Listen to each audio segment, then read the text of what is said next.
The mop handle cracked against the first attacker's wrist with surgical precision. In the gleaming marble lobby of Aurora Tower, 4 armed men had surrounded CEO Victoria Lane, but they hadn't counted on the janitor. In 47 seconds, Ethan Cole would take them all down with nothing but cleaning supplies and a secret that would destroy everything Victoria thought she knew. Tonight, the invisible man in blue coveralls would reveal why sometimes the most dangerous person in the room is the one nobody bothers to see. If you're watching from New York, London, or anywhere around the world, drop your city in the comments. Let me know how far this story has traveled. Now, let me tell you about the night a single father with a mop changed everything. The September rain hammered against the 40-foot glass windows of Aurora Tower, turning the Chicago skyline into a watercolor painting of blurred lights and shadows. Inside the building's opulent lobby, crystal chandeliers cast golden pools across Italian marble floors that had been polished to a mirror finish. It was the kind of place where every surface whispered money, where every detail had been designed to intimidate and impress. The kind of place where people in $1,000 shoes never looked down, which meant they never saw the man pushing the mop. Ethan Cole had been invisible for 6 weeks now. It was a practiced invisibility perfected through years of training and refined through necessity. At 38, he had the kind of forgettable face that served him well, brown hair that was neither too long nor too short, eyes that shifted between green and gray depending on the light, and a build that was strong but not imposing. The blue maintenance coveralls he wore might as well have been an invisibility cloak. In a building full of people who measured worth by job titles and stock options, a janitor was less than furniture. Furniture at least had value. He guided his industrial mop across the lobby floor in smooth, practiced arcs, the rhythm as automatic as breathing. The yellow wet floor sign stood sentinel beside him, a beacon of caution that everyone ignored. They stepped around it over it sometimes through the very puddles he was cleaning their expensive shoes, leaving prints he would have to clean again. Not one of them looked at him. Not one of them saw him watching. And Ethan saw everything. He saw the way Victoria Lane's assistant Marcus always checked his phone exactly 3 times before the CEO arrived each morning, nervous tics betraying his constant anxiety. He saw how the security guards had grown lazy, their patrol patterns as predictable as clockwork, their attention more focused on their phones than their surroundings. He saw the blind spots where the cameras didn't reach the emergency exits that hadn't been tested in months, the places where shadows gathered like old secrets. But most importantly, he saw the 4 men who didn't belong. They had appeared 3 weeks ago, always in pairs, never together as a group. They wore different disguises, vendor badges, maintenance uniforms, delivery company logos, but their eyes gave them away. Those were hunters' eyes, constantly scanning, evaluating, measuring distances and obstacles. They moved with the kind of coordinated precision that came from years of training their casual movements, hiding a coiled readiness that Ethan recognized all too well. He dipped his mop into the bucket, wringing it out with deliberate slowness as he watched one of them, the tall one with the scar across his left eyebrow, pause near the executive elevator bank. The man's fingers traced along the wall, marking something invisible to anyone who wasn't looking for it. A blind spot, an approach vector, a killing ground. Ethan's hand unconsciously moved to his left wrist, fingers, finding the braided blue bracelet hidden beneath his coverall sleeve. His daughter Emma had made it for him 2 months ago, her 7-year-old fingers carefully weaving the threads together while her tongue poked out in concentration. "For protection, Daddy," she had said, her green eyes so like her mother's, serious and bright. "So you always come home?" The bracelet was the only thing about his appearance that wasn't carefully calculated for invisibility. Everything else was designed to blend in, to be forgotten the moment someone's eyes moved past him. But the bracelet stayed. It was his anchor, his reminder of why he did this, why he had taken this assignment, even though it meant long nights away from Emma, meant pretending to be something less than he was. The elevator chimed, and Victoria Lane emerged. Even at 8 in the evening, she looked like she had stepped out of a boardroom photo shoot. Her white designer dress was pristine, despite the 14-hour day she had already put in. Her dark hair, pulled back in a style that managed to be both professional and elegant. Her heels clicked against the marble with metronomic precision as she moved through the lobby, her phone pressed to her ear, her free hand gesturing as she spoke. "No, Charles, that's unacceptable," she said, her voice carrying the kind of authority that came from years of being obeyed without question. The launch event is in 3 hours. I don't care if the caterers have to drive through a hurricane, they signed a contract. She walked past Ethan without a glance, her heel catching the edge of his wet floor, leaving a scuff mark he would have to clean. Again. He had tried to speak to her once 3 weeks ago when he first noticed the surveillance patterns. He had approached her in the parking garage trying to explain what he had seen, the danger he suspected. She had looked through him like he was made of glass.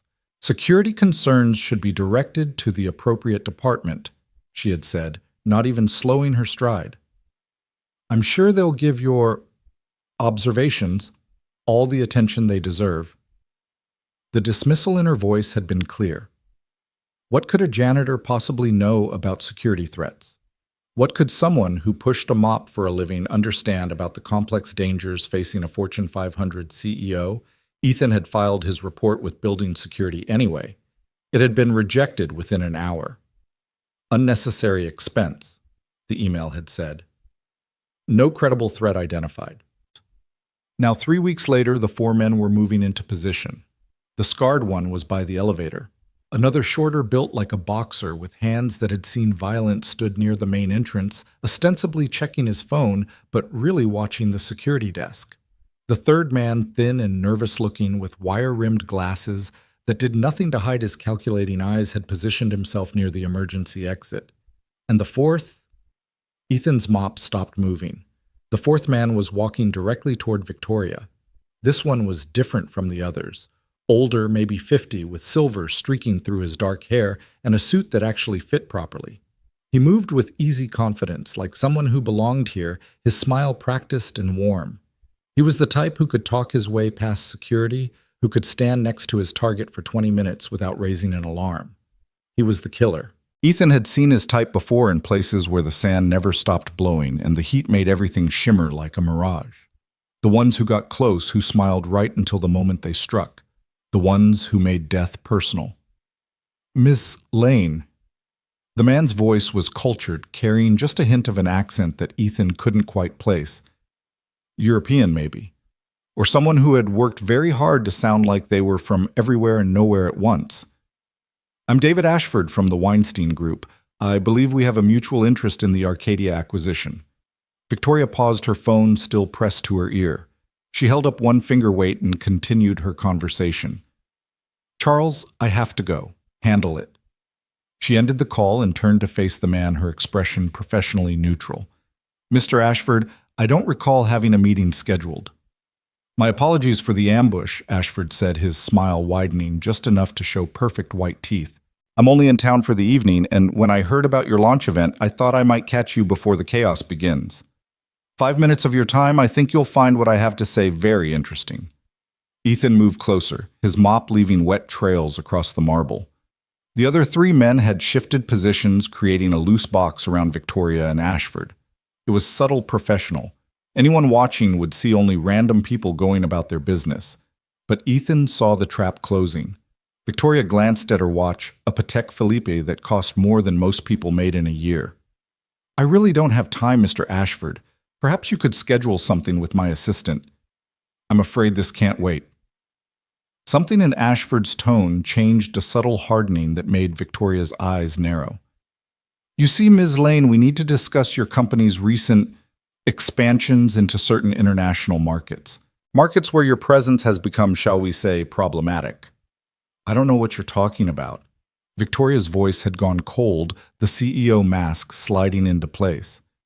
And frankly, I don't appreciate the Mumbai operation, Ashford said quietly. The one your board doesn't know about. The one that's been skimming technology from Zhao Industries. Victoria went very still. Ethan's grip tightened on his mop handle. He knew that stillness. It was the moment before violence when the body made its choice between flight and fight. But Victoria had nowhere to run. The 4 men had positioned themselves perfectly, cutting off every exit without seeming to. I think, Ashford continued, his voice still pleasant, conversational, we should continue this discussion somewhere more private. My associates have a car waiting outside. I'm not going anywhere with you. Victoria's hand moved toward her purse, toward her phone, but the boxer-built man near the entrance shook his head slightly. A warning. "Oh, but you are." Ashford's smile never wavered. "You can walk out with us now quietly, and we can resolve this like civilized people. Or we can do this the hard way, and I promise you, Miss Lane, you won't enjoy that nearly as much." The lobby had maybe 20 people in it, all focused on their phones, their conversations, their own concerns. The security desk was 50 feet away, but the guard was watching a basketball game on his tablet, earbuds in. The whole thing would be over before anyone noticed something was wrong, unless someone intervened. Ethan pushed his mop bucket forward, the wheels squeaking against the marble. The sound cut through the tension like a knife through silk. All 5 of them, Victoria and the 4 men, turned to look at him. "Sorry," Ethan said, his voice pitched to carry just the right note of oblivious incompetence. "Need to clean up a spill over here. Someone dropped their coffee."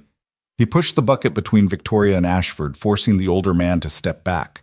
The yellow wet floor sign followed, placed with strategic precision right where the scarred man would have to move to maintain his position. "Excuse me," Victoria said, her voice sharp with irritation, and something else. Hope, maybe, or at least the recognition of an opportunity. "I need to—" "Ma'am, watch your step," Ethan said, moving his mop in wide arcs that forced everyone to shift positions, breaking up their carefully orchestrated formation. "Floor's real slippery. Wouldn't want anyone to fall." The thin man with glasses started moving closer, his hand reaching inside his jacket. Ethan pretended not to notice, but his weight shifted subtly, his grip on the mop handle adjusting. 20 pounds of industrial-grade wood and metal perfectly balanced. People always underestimated a mop. They thought of it as a cleaning tool, nothing more. They didn't think about the physics of it, the leverage, the reach, the solid weight of the handle.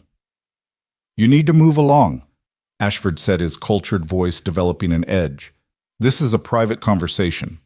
"Oh, sure, Ethan said, still playing the bumbling janitor. "Just let me get this spot right here." He swung the mop in a wide arc, sending a spray of soapy water across the boxer's expensive shoes. The man cursed, stepping back instinctively, his hand moving to his hip where a gun would be. "Watch it, you idiot," the boxer snarled. "So sorry, sir, so sorry." Ethan's voice was apologetic, but his eyes had gone cold, calculating distances and angles. 4 targets. Victoria caught in the middle. 20 civilians who would panic at the first sign of real violence. Security guards still oblivious. Cameras recording everything but help at least 3 minutes away, even if someone called now. 3 minutes was a lifetime in a fight. "Last warning," Ashford said, and now all pretense of civility was gone. "Walk away. Now." Ethan straightened slowly, his hands still on the mop handle. He looked at Ashford, then at Victoria, who was watching him with a mixture of confusion and growing alarm. She didn't recognize him as anything more than the janitor who cleaned her office, the invisible man she passed in the halls without seeing. But she was about to learn that sometimes the most dangerous person in the room is the one nobody bothers to notice. "You know," Ethan said, his voice different, now the bumbling tone replaced by something harder, more precise. "I've been watching you gentlemen for 3 weeks. You've been very professional, very careful. But you made one mistake." Ashford's eyes narrowed. "And what's that?" "You assumed the janitor was just a janitor." The transformation was instantaneous. The slouch disappeared, the shuffling gait replaced by perfect balance. The forgettable face sharpened, focused, dangerous. In one fluid motion, Ethan flipped the mop handle, the heavy wooden end, now a weapon the bucket kicked sideways to create an obstacle. "Run," he told Victoria, his voice carrying absolute command. "Now!" But Victoria stood frozen, her mind trying to process what she was seeing. The janitor she had dismissed, ignored, looked through for 6 weeks, was standing between her and 4 armed men with nothing but a mop and absolutely no fear in his eyes. The boxer moved first, his hand clearing his jacket, revealing the matte black pistol underneath. Ethan's mop handle snapped up and around in a tight arc, catching the man's wrist with a crack that echoed through the lobby. The gun went spinning across the marble floor as the boxer howled, cradling his broken wrist. The thin man with glasses was already moving, pulling a knife that caught the chandelier light. Ethan pivoted, using the mop's reach advantage, the wet strings wrapping around the man's ankle. A sharp pull sent him crashing to the floor, his glasses skittering away, the knife clattering out of reach. The scarred man came from the left, fast and low, trained in combat. Ethan met him with the bucket swinging it like a medieval flail. The impact sent soapy water exploding everywhere, but more importantly, it sent the scarred man stumbling backward, temporarily blinded. All of this had taken less than 5 seconds. People were starting to notice now. Someone screamed. Phones came out recording everything. The security guard finally looked up from his game, his mouth falling open in shock. Ashford hadn't moved. He stood perfectly still, watching Ethan with the kind of assessment that came from years of violence. His hand was inside his jacket, but he hadn't drawn his weapon yet.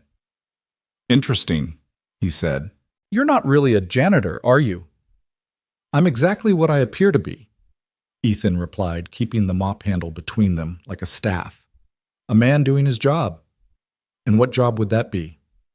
"Right now, making sure you don't leave this building with Ms. Lane." The boxer was getting back to his feet, his left hand reaching for a backup weapon. The thin man was crawling toward his knife. The scarred one was wiping soap from his eyes, murder in his expression. "You're outnumbered," Ashford observed, "and that mop won't stop bullets." "No," Ethan agreed, "but it doesn't have to." He smiled, then the kind of smile that had made hardened soldiers step back in places where the rules were written in blood. "You see, Mr. Ashford, you're not the only one who's been planning this. The difference is I've been planning for longer and I've got something you don't." "And what's that?" Ethan's hand found the blue bracelet on his wrist, his daughter's protection charm, and his smile widened. "I've got absolutely nothing to lose except her." He nodded toward Victoria, who was still standing frozen, her white dress a beacon in the chaos. "So here's what's going to happen. You and your men are going to walk out of here, now. Or I'm going to show everyone in this lobby and everyone watching on their phones exactly what a man with a mop can do when he stops pretending to be invisible." The lobby had gone silent except for the whisper of phones, recording the distant sound of sirens that someone had finally called and the drip of soapy water on marble. Ashford studied him for a long moment. Then he laughed low and appreciative. "You know what, I almost believe you could do it. Take down 4 armed men with nothing but cleaning supplies. It would be something to see. Try me." The tension stretched between them like a wire about to snap. The boxer's hand was on his backup gun. The thin man had his fingers on the knife. The scarred one had cleared his eyes and was reaching for something in his ankle holster. And Ethan stood in the middle of them all, a janitor with a mop protecting a CEO who didn't even know his name. 60 seconds, Ashford said suddenly. "That's how long before the police arrive. 60 seconds to finish this and disappear. We could do it. Kill you, take her, be gone before anyone processes what happened. You could try. Or," Ashford continued, "we could walk away. Postpone this conversation for another time, another place, when you're not around to interfere. I'll always be around. Will you?" Ashford's smile was cold. "Do you think she'll keep you close after this? Do you think Victoria Lane will want a janitor as her bodyguard? You'll go back to being invisible and we'll wait. We're very patient men." Ethan said nothing, but his grip on the mop handle tightened. "Tell me something," Ashford said. "What makes her worth it? What makes Victoria Lane worth risking your life when she doesn't even see you?" It was a good question. One Ethan had asked himself every day for 6 weeks, every time she walked past without acknowledgement, every time she dismissed his concerns, every time she treated him like he was part of the building itself, no more worthy of notice than a light fixture or a doorknob. "It's not about her," Ethan said finally. "It's about doing the job." "Just the job?" Ashford seemed genuinely curious. "Nothing more." Ethan thought about Emma asleep at home with the babysitter, trusting that Daddy would come home safe. He thought about the promise he had made to his wife before she died, to always protect those who couldn't protect themselves. He thought about all the invisible people in the building, the other janitors, the security guards, the maintenance workers who would be caught in the crossfire if violence erupted here. "Someone has to stand between the wolves and the sheep," he said. "Might as well be the janitor." The sirens were getting closer. 30 seconds, maybe less. Ashford made his decision. He raised his hand, a clear signal to his men. The boxer reluctantly released his weapon. The thin man left his knife on the floor. The scarred one stood down, though his eyes promised this wasn't over. "Another time, then," Ashford said. He looked at Victoria, who had finally found her voice. "Who are you people?" she demanded. "What do you want?" "Ask your janitor," Ashford replied. "He seems to know more than you think." They walked out in perfect formation, professional to the end. They didn't run, didn't panic. They simply melted into the Chicago night as the first police cruiser screeched to a halt outside. Ethan lowered the mop handle, his body suddenly feeling the weight of the confrontation. His hands were steady. They always were in moments like this, but inside the adrenaline was crashing through him like a tide. Victoria turned to him, her face a mixture of shock, confusion, and something that might have been the beginning of respect. "You're not really a janitor," she said. It wasn't a question. "I really am," Ethan replied, bending to pick up his bucket. "I just happen to be good at other things, too." "Who are you?" He looked at her, this woman who had ignored him for 6 weeks, who had dismissed his warnings, who had nearly paid the ultimate price for her arrogance. He could tell her the truth now. Show her the badge in his pocket, explain the investigation, reveal why he was really here. But the police were flooding in shouts and questions filling the air. Witnesses were pointing, explaining their versions of events already diverging from reality. And somewhere in the chaos, Ethan saw his supervisor from the cleaning company, his face a mask of confusion and concern. "I'm nobody," Ethan said, turning away. "Just the guy who cleans up messes." He started walking toward the supply closet, leaving Victoria standing in the middle of the lobby with soap suds at her feet and questions on her lips. But before he could disappear into the invisibility he had cultivated so carefully, her hand caught his arm. "Wait," she said. "I need to know." "No." Ethan interrupted, gently but firmly removing her hand. "You need to talk to the police. You need to figure out who those men really were and why they wanted you. You need to increase your security. Real security, not the joke you have now. But you saved my life. I did my job. Cleaning floors. Protecting people who can't protect themselves." She stared at him. And for the first time in 6 weeks, she actually saw him. Not just the uniform, not just the mop, but the man underneath. The intelligence in his eyes, the trained readiness in his stance, the careful way he positioned himself to watch every entrance, even now. "What's your name?" she asked. "Ethan," he said after a pause. "Ethan Cole." "Thank you, Ethan Cole."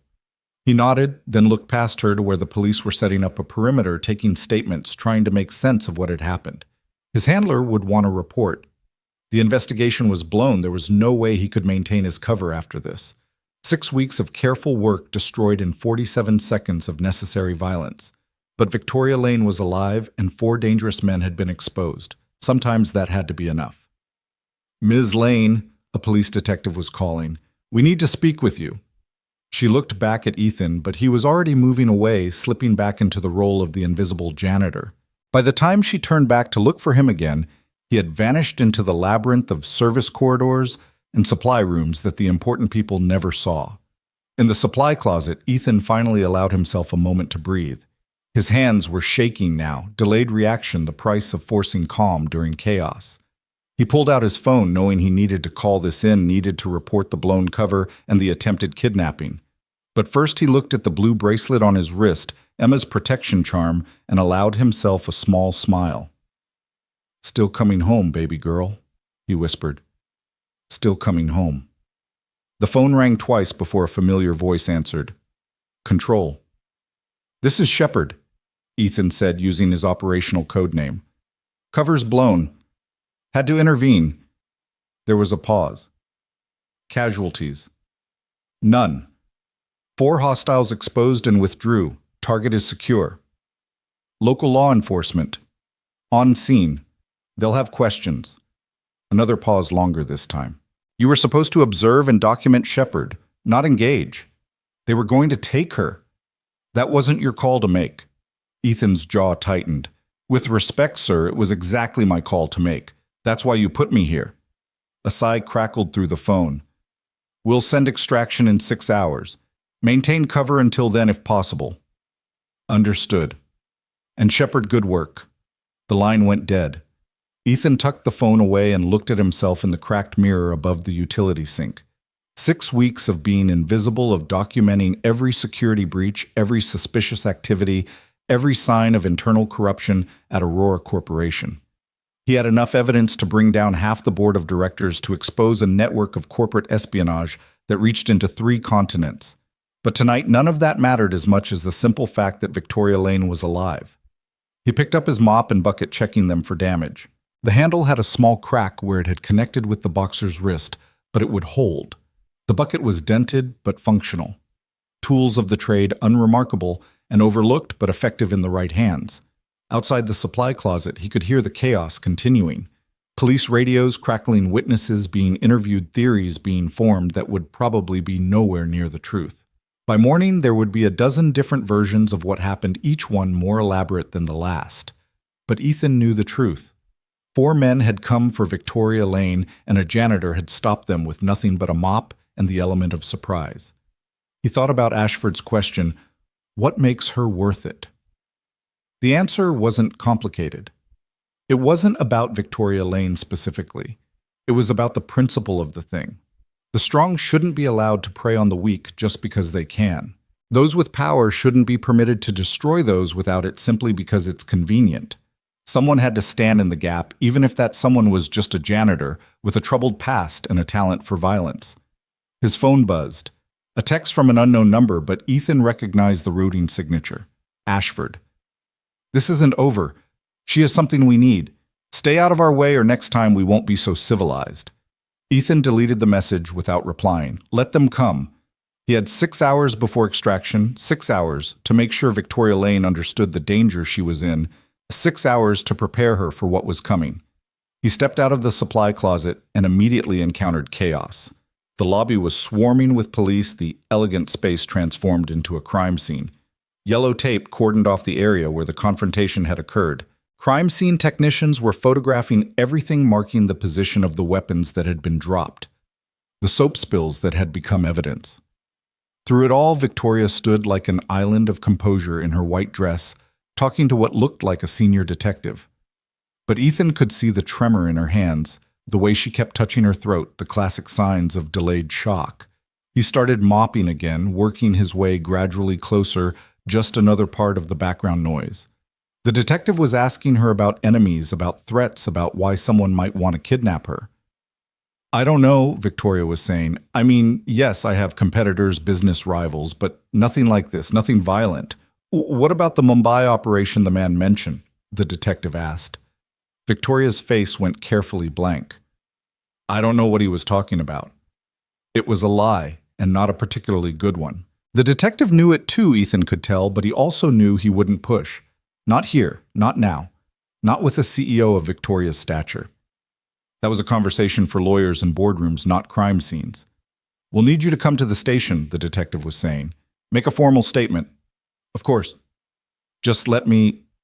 Victoria turned and saw Ethan mopping steadily closer. Something flickered in her eyes. Detective, I need a moment with my employee. The detective followed her gaze, saw Ethan in his janitor's uniform, and immediately dismissed him as unimportant. Make it quick. We need to get you somewhere secure. Victoria walked over her heels, clicking on the marble with less certainty than before. She stopped just outside the reach of his mop, as if uncertain how to bridge the gap between their worlds. They'll come back, Ethan said quietly, not looking at her, continuing to mop. Tonight was just a probe. They wanted to take you quietly, make it look like you left voluntarily. Now that that's failed, they'll escalate. How do you know that? Because it's what I would do. She studied him, this man she had walked past hundreds of times without seeing. You're not really a janitor. We've established that. So what are you, private security, corporate spy, government agent? Ethan finally looked at her, meeting those sharp green eyes that had intimidated boardrooms full of executives. Does it matter? Yes, she said firmly. It matters because I need to know if I can trust you. You can't, Ethan said simply. You can't trust anyone right now. Those men knew about Mumbai.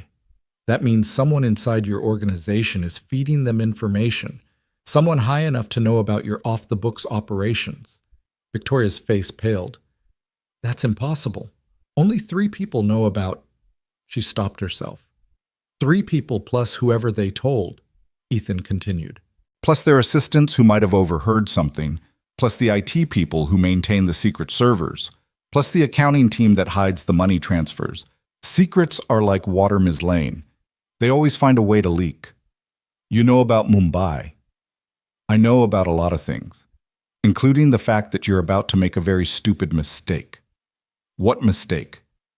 You're about to go to the police station, make a statement that minimizes what happened here, then go home to your penthouse and pretend everything is fine. You'll increase your security, but you'll use the same company you've always used, the one that's already been compromised. You'll continue your normal routine because you don't want to show weakness. And within a week, you'll be dead. The words hit her like physical blows. You don't know. I know exactly, Ethan interrupted. I know because I've seen this pattern before. Powerful person gets threatened. Powerful person refuses to change their routine. Powerful person ends up in a body bag. Pride kills more CEOs than plane crashes. So what do you suggest? Disappear. Tonight. Go somewhere they won't expect, somewhere that's not in your normal pattern. Change everything, your routes, your schedule, your communications, and find someone you trust absolutely to help you figure out who's betraying you from the inside. I don't have anyone like that. Then you're already dead. The brutality of the statement made her step back. You're trying to scare me. I'm trying to save your life. Again. She looked around the lobby at the police and the witnesses and the evidence of violence that had erupted in her perfectly controlled world. When she looked back at Ethan, there was something different in her expression. Not just fear or gratitude, but a kind of desperate calculation. Help me, she said suddenly. I already did. No, I mean really help me. You obviously know how to handle yourself. You saw those men coming when my entire security team missed them. You know about Mumbai, which means you've been investigating me, which means you probably know more about my company's vulnerabilities than I do. Ethan kept mopping the rhythmic motion, helping him think. This wasn't part of the plan. He was supposed to extract in 6 hours, file his report, and move on to the next assignment. Getting personally involved with a target was against every protocol, every rule that had kept him alive through 15 years of intelligence work. But he thought about Emma, about the promise to always come home, and realized that sometimes staying alive wasn't the same as doing the right thing. I can't be your bodyguard, he said finally. That's not who I am. Then be my janitor, Victoria said, and there was something almost like humor in her voice. Be the invisible man who sees everything. Help me figure out who's trying to kill me and why. And in return, I don't ask questions about who you really are or why you've been spying on my company. It was a good offer, better than she knew, since those were questions he couldn't answer without destroying several ongoing federal investigations. But there was one problem. I have a daughter, he said. 7 years old. Whatever I do, it can't put her at risk. I can protect her. No. The word came out harder than he intended. You can't even protect yourself. My daughter stays out of this completely. Victoria nodded slowly. Then what do you need? Time. I need 6 hours to make arrangements to ensure she's safe. Then I'll help you, but we do it my way. No arguments, no CEO power plays, no treating me like the help. You are the help, she pointed out, and that's why I'm still alive while your regular security is useless. She couldn't argue with that. 6 hours. Then what? Then we disappear. Both of us. We go dark while I figure out who wants you dead and why. I can't just disappear. I have a company to run a launch event tonight. The launch event is in 2 hours and you're not going. That's impossible. There are 500 guests, major investors, and at least 4 people who want to kidnap or kill you. You walk into that ballroom tonight, you won't walk out. She started to protest again, then stopped. The reality of the situation was finally sinking in. Her perfect controlled world had been shattered by 4 men and a janitor with a mop. Miss Lane, the detective was calling. We need to go. 6 hours, Victoria said to Ethan. Then I'm trusting you with my life. You already did, he reminded her. Try not to forget that. She walked back to the detective, her composure reassembling itself with each step. By the time she reached him, she was once again the untouchable CEO, the woman who could handle anything. But Ethan had seen behind the mask. He had seen the fear, the vulnerability, the human being underneath the corporate armor. And despite his better judgment, despite all his training and experience, he found himself caring about what happened to her. He pulled out his phone and typed a quick message to his handler. "Need emergency extraction for one. Non-negotiable." The response was almost immediate. "Negative. Mission parameters don't include." Ethan deleted the message without reading the rest. He had made his decision. Victoria Lane needed help, and he was possibly the only person in Chicago who could provide it. The investigation, the evidence he had gathered, the federal case, all of it would have to wait. Because sometimes the job wasn't about following orders or completing missions. Sometimes it was about standing between the wolves and the sheep, even when the sheep didn't appreciate it. He finished mopping the lobby, then headed for the service elevator. He had 6 hours to make arrangements to ensure Emma was safe to transform from Ethan Cole, the janitor, into someone who could keep Victoria Lane alive. 6 hours to prepare for a war he hadn't planned on fighting. As the elevator doors closed, he touched the blue bracelet on his wrist one more time. "Still coming home, baby girl," he whispered. "Just might take a little longer than expected." The service elevator descended into the underground parking garage with a mechanical groan that echoed through the shaft. Ethan checked his watch. 5 hours and 43 minutes until he had promised to return. The federal handlers would be furious when they realized he'd gone off book, but that was tomorrow's problem. Tonight's problem was keeping Victoria Lane alive long enough to figure out who wanted her dead. The parking garage was a concrete cavern, fluorescent lights casting harsh shadows between the rows of expensive cars. Ethan's vehicle was parked in the far corner away from the security cameras, a habit that had saved his life more than once. It wasn't much to look at a 10-year-old Honda Civic with rust spots and a dented bumper, the kind of car that was invisible in traffic. But under the hood, it had been modified with an engine that could outrun most police cruisers, and the trunk held equipment that would make a SWAT team envious. He was halfway to the car when he heard footsteps behind him. Not the click of heels or the shuffle of tired workers heading home, but the deliberate placement of someone trying to move quietly. Ethan didn't turn around, didn't change his pace. He simply shifted the mop handle in his grip and listened. 2 sets of footsteps, moving in coordination, professional.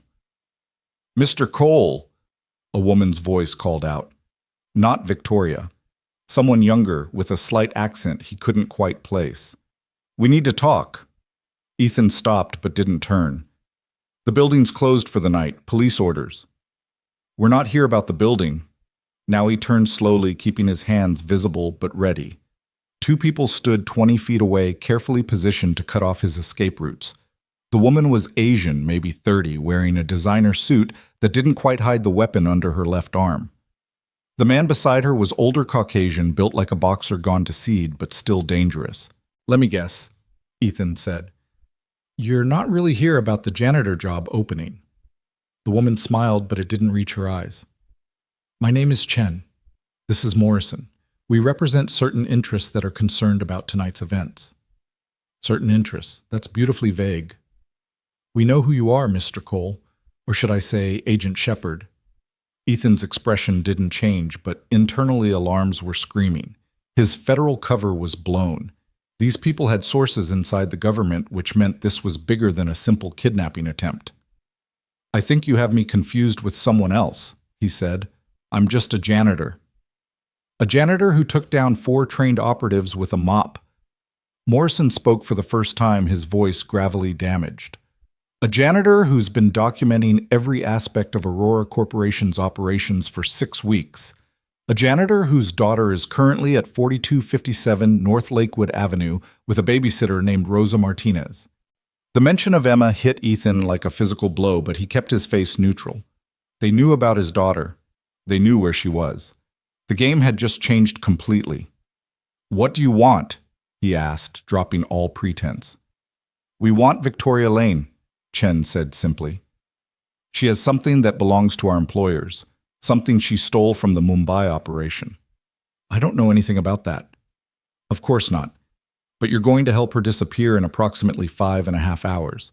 When you do, you're going to bring her to us instead." "And if I refuse?" Morrison pulled out his phone, showed Ethan a live video feed. Emma was in her bedroom reading a book, completely unaware of the camera watching her. Rosa was in the kitchen making what looked like hot chocolate. "Cute kid," Morrison said. "Be a shame if something happened to her." The rage that flooded through Ethan was ice cold, the kind that had made him legendary in certain circles. But he couldn't afford rage right now. Emma's safety was all that mattered. "If you touch her, we won't have to," Chen interrupted, "because you're going to do exactly what we say. You're going to deliver Victoria Lane to us, and then you and your daughter are going to disappear. New identities, new life, far away from here. We'll even throw in enough money to make it comfortable." "How do I know you'll keep your word?" "You don't. But what choice do you have?" It was a good question. Ethan ran through the options in his mind. He could kill them both right now. He was confident he could do it even with just the mop handle. But that wouldn't stop whoever was watching Emma. He could try to play along, buy time, to figure out their organization. Or he could do what they asked and hope they kept their word. None of the options were good. "I need proof she has what you're looking for," he said finally. "I'm not delivering an innocent woman to her death." "She's hardly innocent," Chen said. "The technology she stole from Mumbai has resulted in 12 deaths so far. Industrial accidents, they called them. But we know better." "What technology?" "That's not your concern. Your concern is your daughter." Ethan's phone buzzed. A text from Rosa. "Emma's asking when you'll be home. Should I put her to bed?" The normalcy of it, the everyday concern of a babysitter, made the situation even more surreal. His little girl was waiting for him, trusting him to come home, while strangers watched her through hidden cameras. 5 hours, he said. "I need 5 hours to set things up." "You have 3, Chen countered. "And Mr. Cole." "Don't try to be clever. We have people everywhere. The moment you deviate from the plan, the moment you try to warn anyone, your daughter pays the price." They walked away, leaving Ethan standing alone in the parking garage with his mop and his rage. He waited until he heard their car leave, then pulled out his phone. Not his regular phone, that was certainly compromised. This was a burner he kept for emergencies, one that even his federal handlers didn't know about. He dialed a number from memory. It rang once. "Yeah?" The voice was rough, tired, suspicious. "Marcus, it's Shepard." There was a pause. "Jesus Christ, Ethan. That's a name I haven't heard in 3 years. Thought you were dead." "Might be soon. I need an extraction. My daughter. Tonight." "What kind of trouble are you in?" "The kind that watches little girls through bedroom cameras." Marcus cursed creatively in 3 languages. "How many bodies?" "None yet, but that might change." "Give me the address." Ethan rattled off his home address, then added, "There's a babysitter, Rosa Martinez. She's innocent, but they might have leverage on her too." "I'll handle it. Where do you want the package delivered?" "Safe House 7. You remember it? That shithole in Wisconsin?" "Yeah, I remember. You sure it's still secure?" "It better be. I paid for 10 years in advance." "This is going to cost you." "I know." "I don't mean money, Ethan. You're calling in your last marker. After this, we're even. You understand?" "I understand. 2 hours. I'll have her there in 2 hours." The line went dead. Ethan stood in the parking garage for another moment, calculating odds and angles. Marcus was good, former Delta Force turned private contractor. If anyone could extract Emma without triggering Chen's watchers, it was him. But it was still a risk. Everything was a risk now. He got in his car and drove back to his apartment, taking a deliberately obvious route. Let them watch. Let them think he was complying. He parked in his usual spot and walked up to his unit like nothing was wrong, even waving to Mrs. Patterson from 3B, who was walking her ancient poodle. Inside, Rosa looked up from the kitchen table where she was doing homework. "Mr. Cole, I wasn't expecting you for hours." "Got off early, what?" he said, forcing a smile. "How's Emma?" "Perfect angel as always. She finished her homework, ate all her dinner, and she's in her room reading. Although," Rosa frowned slightly, "she seemed worried about something, kept asking if you were okay." Kids always knew. They could sense when something was wrong, even when adults tried to hide it. Ethan walked down the hallway to Emma's room, knocked gently on the door, decorated with hand-drawn butterflies and glittery stars. "Daddy?" Her voice was small, uncertain. He opened the door to find her sitting on her bed, surrounded by stuffed animals and books. She was wearing her favorite pajamas, the ones with rockets and planets, and her dark hair was pulled back in the braids Rosa had done for her. "Hey, baby girl." She launched herself at him, arms wrapping around his waist with desperate strength. "I was worried." "Why were you worried?" "I don't know, just felt funny, like when Mommy was sick." Ethan's heart broke a little. Sarah had been gone for 2 years now, taken by cancer that moved faster than any enemy he'd ever faced. Emma had been 5, old enough to remember, young enough that the memories were starting to fade.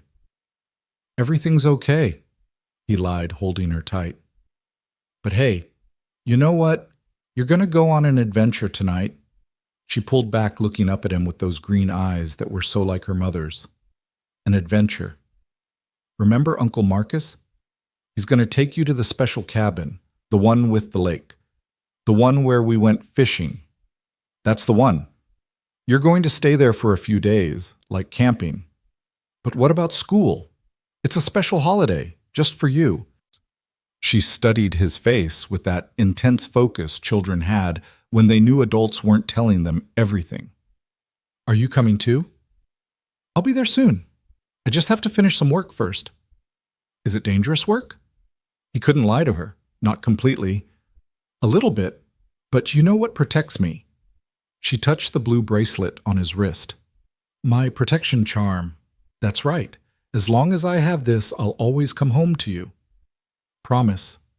Promise." There was a knock at the apartment door, 3 short, 2 long, Marcus's signal. "That's Uncle Marcus now," Ethan said, trying to keep his voice light. "Go grab your backpack, the one we packed for emergencies." Emma nodded solemnly and went to her closet, pulling out the go-bag they had prepared together. It was a game they played, he had told her, being ready for adventures. Inside was everything she would need for a week. Clothes, toiletries, her favorite stuffed bear, and a photo of the 3 of them from before Sarah got sick. Marcus was waiting in the living room, and he looked exactly the same as he had 3 years ago. 6'4", built like a linebacker with scars that told stories he'd never share. But his eyes softened when he saw Emma. "Hey there, little warrior, he said, dropping to one knee. "Ready for an adventure?" "Uncle Marcus?" She hugged him, then looked back at Ethan. "Daddy has dangerous work." "I know." Marcus said, his eyes meeting Ethan's over her head. "That's why I'm going to keep you extra safe until he's done." Rosa was packing up her things, confused, but not questioning. Ethan handed her $300. "For your trouble. Take a few days off." "Is everything okay, Mr. Cole?" "Family emergency, nothing to worry about." She left, and Ethan knew that Chen's people were probably already following her. But Rosa didn't know anything, couldn't tell them anything. She was just collateral damage in a game she didn't even know was being played. 2 minutes, Marcus said quietly. "Then we need to move." Ethan knelt in front of Emma, memorizing her face. "I love you more than all the stars in the sky." "And I love you more than all the fish in the sea," she replied, completing their ritual. "Be good for Uncle Marcus." "Be safe, Daddy." And then they were gone. Marcus carrying her backpack, his other hand resting casually near the concealed weapon under his jacket. Ethan watched from the window as they got into a nondescript van and drove away. No one followed. Chen's people were either very good at surveillance or they were letting Emma go. He hoped it was the latter, but planned for the former. His phone rang. Not the burner, his regular phone. Victoria Lane's name appeared on the screen. "Ms. Lane." "They let me go." Her voice was shaky, exhausted. "The police. They took my statement and let me go. But Mr. Cole, Ethan, I don't feel safe. There are cars outside my building that weren't there before. People watching." "Where are you exactly?" "In my penthouse, 32nd floor. I canceled the launch event, told everyone I had food poisoning. The board is furious, but listen carefully to..." Ethan interrupted. "In exactly 1 hour, you're going to receive a delivery. A large package that requires your personal signature. When it arrives, you're going to tell your security that it's confidential documents from the Mumbai office. You're going to take it into your home office alone. Do you understand? What kind of package? The kind that will keep you alive. 1 hour. Be ready." He hung up and got to work. The apartment transformed from a simple living space into an operational center.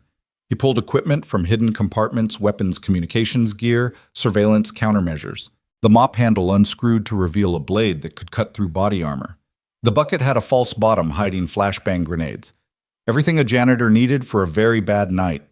He called Marcus on the burner. Package secure. 15 minutes out from safe house. No tail. Anyone try to stop you? 2 cars showed interest. They're not interested anymore. Ethan didn't ask for details. Marcus had his ways, and they usually involved other cars ending up in ditches. Chen and Morrison, you know them? Chen's Chinese intelligence, probably MSS. Freelances on the side. Morrison's former CIA went private 5 years ago after that thing in Syria. If they're working together, someone's paying serious money. Any idea who? Could be anyone. Corporations, governments, crime syndicates. The Mumbai tech must be worth billions. What do you know about it? Just rumors. Something about quantum encryption. The kind of thing that could break any security system in the world, or make one that's absolutely unbreakable. Either way, it's a game changer. That explained why everyone wanted it, and why they were willing to kill for it. Marcus, I need one more thing. You're pushing it, Shepard. I know, but I need you to check on someone. Rosa Martinez, my babysitter. Make sure she gets home safe. Christ, you're going soft. Maybe. Fine. But after this, we're done. You understand? No more favors, no more midnight calls. Done. I understand. Ethan hung up and began his transformation. The janitor coveralls came off, replaced by tactical gear that would make him harder to identify and harder to kill. Body armor went under a nondescript jacket. Weapons were distributed across his body in a pattern that had become second nature. The knife from the mop handle went into an ankle sheath. He looked at himself in the mirror. The forgettable janitor was gone. In his place stood someone harder, more dangerous. Someone who had done terrible things in terrible places and was about to do them again. His regular phone buzzed. A text from Chen. 2 hours remaining. Don't disappoint us. He deleted it and pulled out a different phone, one he'd taken from the scarred attacker during the lobby fight. The man hadn't noticed in the chaos, too focused on the soap in his eyes. Ethan scrolled through the messages, finding what he was looking for. A series of texts about Victoria, her schedule, her security arrangements. But more interesting were the photos. Pictures of documents classified Aurora Corporation files about the Mumbai project. And they weren't taken by an outsider. The angle, the lighting, the access, these were taken by someone inside Victoria's inner circle. One photo showed a reflection in a computer screen. It was blurry, but Ethan could make out enough. A face he recognized. Someone Victoria trusted completely. Son of a bitch, he muttered. The betrayal went deeper than anyone realized, and Victoria was about to walk right into it. He grabbed his gear and headed for the door, then stopped. On Emma's art table was her latest drawing, a man in blue holding a mop like a sword, standing in front of a woman in white. She had titled it, My Daddy, the Hero, in her careful 7-year-old handwriting. Ethan folded it carefully and put it in his pocket, a reminder of what he was fighting for. The drive to Victoria's building took 20 minutes. He parked 3 blocks away and approached on foot, noting the surveillance Chen had mentioned. 2 cars with tinted windows. A van that was trying too hard to look like a delivery vehicle. At least one spotter on the roof of the building across the street. They were good, but they were obvious if you knew what to look for, which meant they wanted to be seen. They wanted Victoria scared off balance, ready to make mistakes. Ethan entered through the loading dock using the maintenance codes he'd memorized weeks ago. The night security guard barely looked up from his magazine. Just another invisible worker doing invisible work. The service elevator took him to the 31st floor. From there he accessed the maintenance shaft that ran between floors. It was a tight fit with all his gear, but it was also completely off the security grid. In his 6 weeks of reconnaissance, he'd mapped every blind spot in the building. He emerged in Victoria's laundry room, dust and insulation in his hair, but otherwise silent. The penthouse was enormous, 5,000 square feet of marble and glass, and contemporary art that cost more than most people's houses. But it was also a trap. One way in through the private elevator windows that didn't open, no secondary exits except the emergency stairs that were certainly being watched. Victoria was in her office staring at her computer screen. She changed out of the white dress into jeans and a sweater, looking more human than he'd ever seen her. When he appeared in her doorway, she nearly screamed. "Jesus, how did you—" "Questions later," he said, moving to the window. The spotter was still there, scope glinting in the streetlight.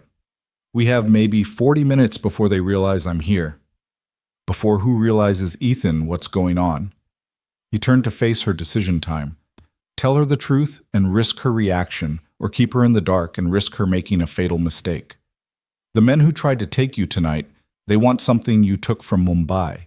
Quantum encryption technology. Her face went pale. How do you know about that? Because everyone knows about it. Chinese intelligence, private military contractors, probably half the criminal organizations in the world.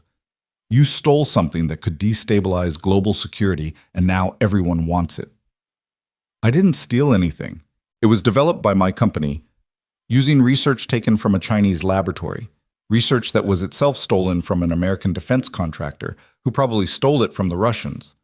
That's how this game works, Ms. Lane. There's no clean ownership, just whoever has it last. She sank into her chair. Mr. Ashford, the man, tonight he said people had died. 12 so far. The Chinese research team, they were eliminated to prevent them from recreating the technology. Oh God. Where is it? The encryption key or whatever it is? She looked at him sharply. Why? So you can take it. So I can keep you alive.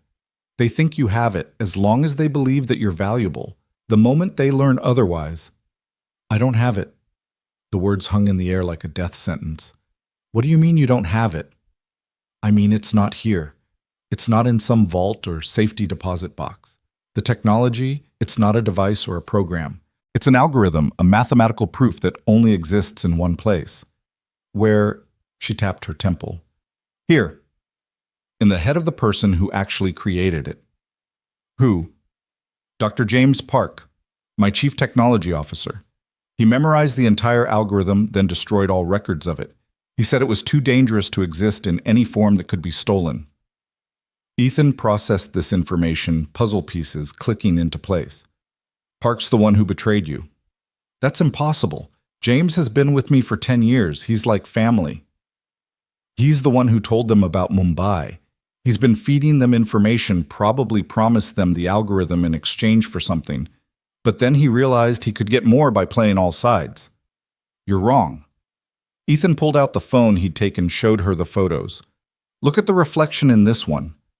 She stared at the blurry image, and he saw the moment she recognized it, the moment her world shifted again. James, she whispered, he set you up, made you the target so he could disappear with the technology. Everyone's hunting you while he gets away clean. But he was at the launch event tonight. He called to check on me after... She stopped, understanding dawning. He wanted to make sure I was still alive, still drawing attention. Where is he now? I don't know. He said he was going home, but... Ethan was already moving, checking his equipment, formulating a plan. We need to find him before Chen does. Chen? Chinese intelligence. She gave me 3 hours to deliver you to her. That was 90 minutes ago. You were going to hand me over.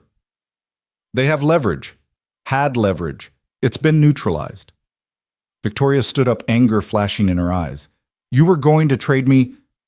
I was going to protect my daughter, Ethan said flatly. That's my first priority, always. But she's safe now, which means I can focus on keeping you alive. Why do you care what happens to me? It was the same question Ashford had asked, the same question he'd been asking himself. Because someone has to, he said finally. Because you're in over your head and you don't even know how deep the water is.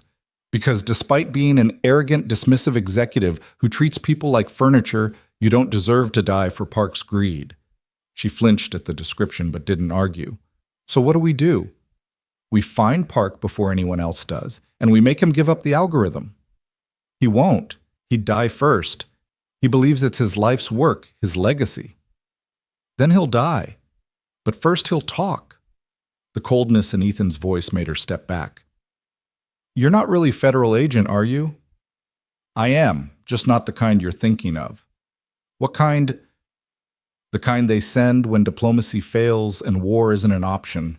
The kind that doesn't officially exist. His phone buzzed. Marcus, package delivered. Secondary package also secure. Rosa was safe. Emma was safe. Now he could focus. Get dressed, he told Victoria. Dark clothes, comfortable shoes, nothing that makes noise when you move. Where are we going? To find your friend James before he gets you killed. She started to move toward her bedroom, then stopped. Ethan, thank you for saving my life. Twice now. Don't thank me yet. The night's not over. As she left to change, Ethan stared out at the city lights, at the watchers in their cars, at the trap that was closing around them. Chen would realize soon that he'd gone off script. Ashford's team was still out there, probably regrouping, and Park was somewhere in the city with information that could shift the balance of global power. He touched Emma's drawing in his pocket, feeling the carefully folded paper. Then he pulled out his phone and typed a message to Chen. Change of plans. If you want the technology, meet me at the Millennium Park Pavilion in 1 hour. Come alone. The response was immediate. If this is a trick, your daughter dies. My daughter's beyond your reach, but Park isn't. 1 hour, or I give him to Ashford. He didn't wait for a response. The game had changed. He wasn't playing defense anymore. Victoria returned wearing black jeans and a dark jacket, her hair pulled back, looking nothing like the CEO who commanded boardrooms. She looked younger, vulnerable, human. How do we get out? She asked. They're watching all the exits. Ethan smiled the kind of smile that would have worried anyone who knew his history. We don't go out. We go up. Up? You have a helicopter pad on your roof. I don't have a helicopter. No, but your neighbor does. Mr. Yamamoto, the Japanese consul. He keeps a Bell 407 up there for emergencies. That's theft. That's survival. Can you fly it? What? No, of course not. Then it's a good thing I can. She stared at him. How many things are you good at exactly? You don't want to know. He led her to the stairs, bypassing the elevator that would announce their movement. They climbed in silence, Ethan listening for any sound of pursuit. The building was quiet. Most of the ultra-wealthy residents gone for the evening or traveling. The door to the roof was supposed to be locked, but Ethan had taken care of that weeks ago, filing down the mechanism so it would look secure but open with the right pressure. They emerged into the Chicago night wind, whipping across the rooftop, the city spread out below them like a circuit board. The helicopter sat on the pad, sleek, and white diplomatic flags on the tail. This is insane, Victoria said. This is Tuesday, Ethan replied, already moving toward the aircraft. That's when the first shot rang out. The bullet sparked off the concrete 2 feet from Victoria's head, sending chips flying into the night air.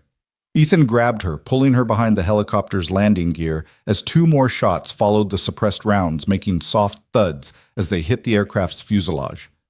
Stay down, he hissed, scanning the surrounding rooftops. The shooter was on the building to the north, probably the same spotter he'd seen earlier. Professional placement, good angle, but the wind at this height was playing havoc with accuracy. They're shooting at us, Victoria said, her voice surprisingly steady despite the circumstances. They're shooting at you, Ethan corrected.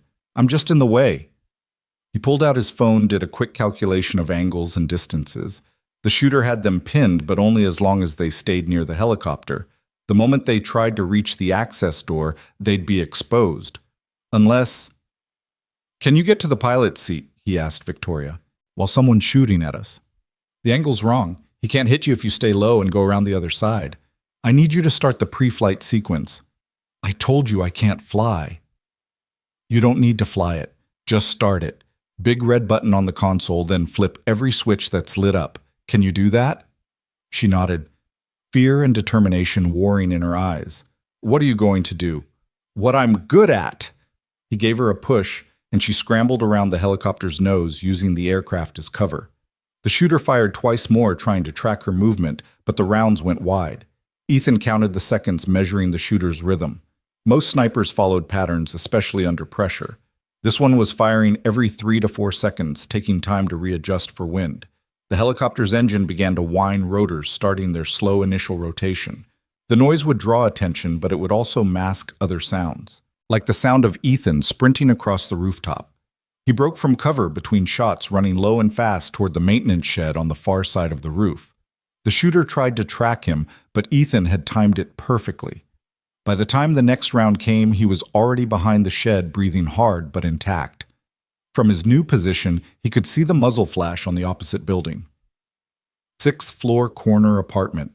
The shooter was using a bathroom window, probably thinking the small opening would provide better cover. It was a rookie mistake. Small openings limited escape routes. Ethan pulled out the phone he'd taken from the scarred attacker and scrolled through the contacts. There it was, Overwatch. He hit dial. "Position compromised," he said in Russian-accented English, pitching his voice differently. "Targets escaping via helicopter. Need immediate backup." "Who is this? Where's Dmitri?" "Dmitri's down. The janitor got him. Just get here." He hung up before they could ask more questions. The confusion wouldn't last long, but it might be enough. Already he could hear sirens in the distance. Someone had reported the gunfire. The helicopter's rotors were picking up speed, the downwash starting to affect visibility. Victoria was still in the pilot's seat, and from her frantic movement she was hitting every button she could find. The navigation lights came on then, the searchlight which swept across the rooftop like a prison break scene. Another shot, this one hitting the helicopter's tail section. The shooter was getting desperate, taking riskier shots. That meant he'd been ordered to stop them at all costs. Ethan made his decision. He pulled out the compact Glock he'd taken from his apartment. Arsenal checked the magazine 15 rounds and did the math. Distance to the shooter approximately 200 yards. Effective range of the Glock 50 yards for accurate fire. Wind speed at this height gusting to 20 miles per hour. It was an impossible shot, which meant the shooter wouldn't expect it. He stepped out from behind the shed and started firing. Not at the shooter, that would have been pointless, but at the windows around him. Glass shattered, the sound carrying across the night. The psychological effect was immediate. The sniper pulled back, self-preservation overriding his mission. "Now!" Ethan shouted to Victoria. "Get in the passenger seat!" She scrambled over as he ran for the helicopter, diving through the open door as another shot cracked past. He grabbed the controls muscle memory from 100 missions taking over.